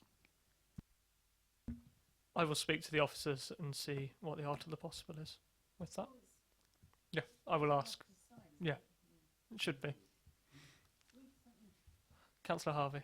Just speaking to the SIL point, just thinking this through, if there are issues that arise as a result of the inspection that give us cause for concern about the 40% and about the other elements, simply timetabling an opportunity in November, if that's the appropriate point, wouldn't be a bad move. We haven't got, because we don't have any more, we used to have the old local plan working party. Obviously we don't have that anymore. This committee is where it's at, and I think it should be here because it's in public and people can, the accountability element in it. So I think if we timetable it for November, if that was reasonable with the progress of the inspection, that wouldn't be a bad move. If you need to bring it forward to September, that's not a bad move either. It's just try and fit it in appropriately. I will certainly have discussions with officers on that and work out how that can be catered for in the work programme. It's October full council. Off the top of my head, I believe it's October. Yeah, it's an assumption, but if it doesn't go to plan, we have an opportunity in our diary as a committee to pick it up and look at it. Sure. Are there any more comments on the work programme?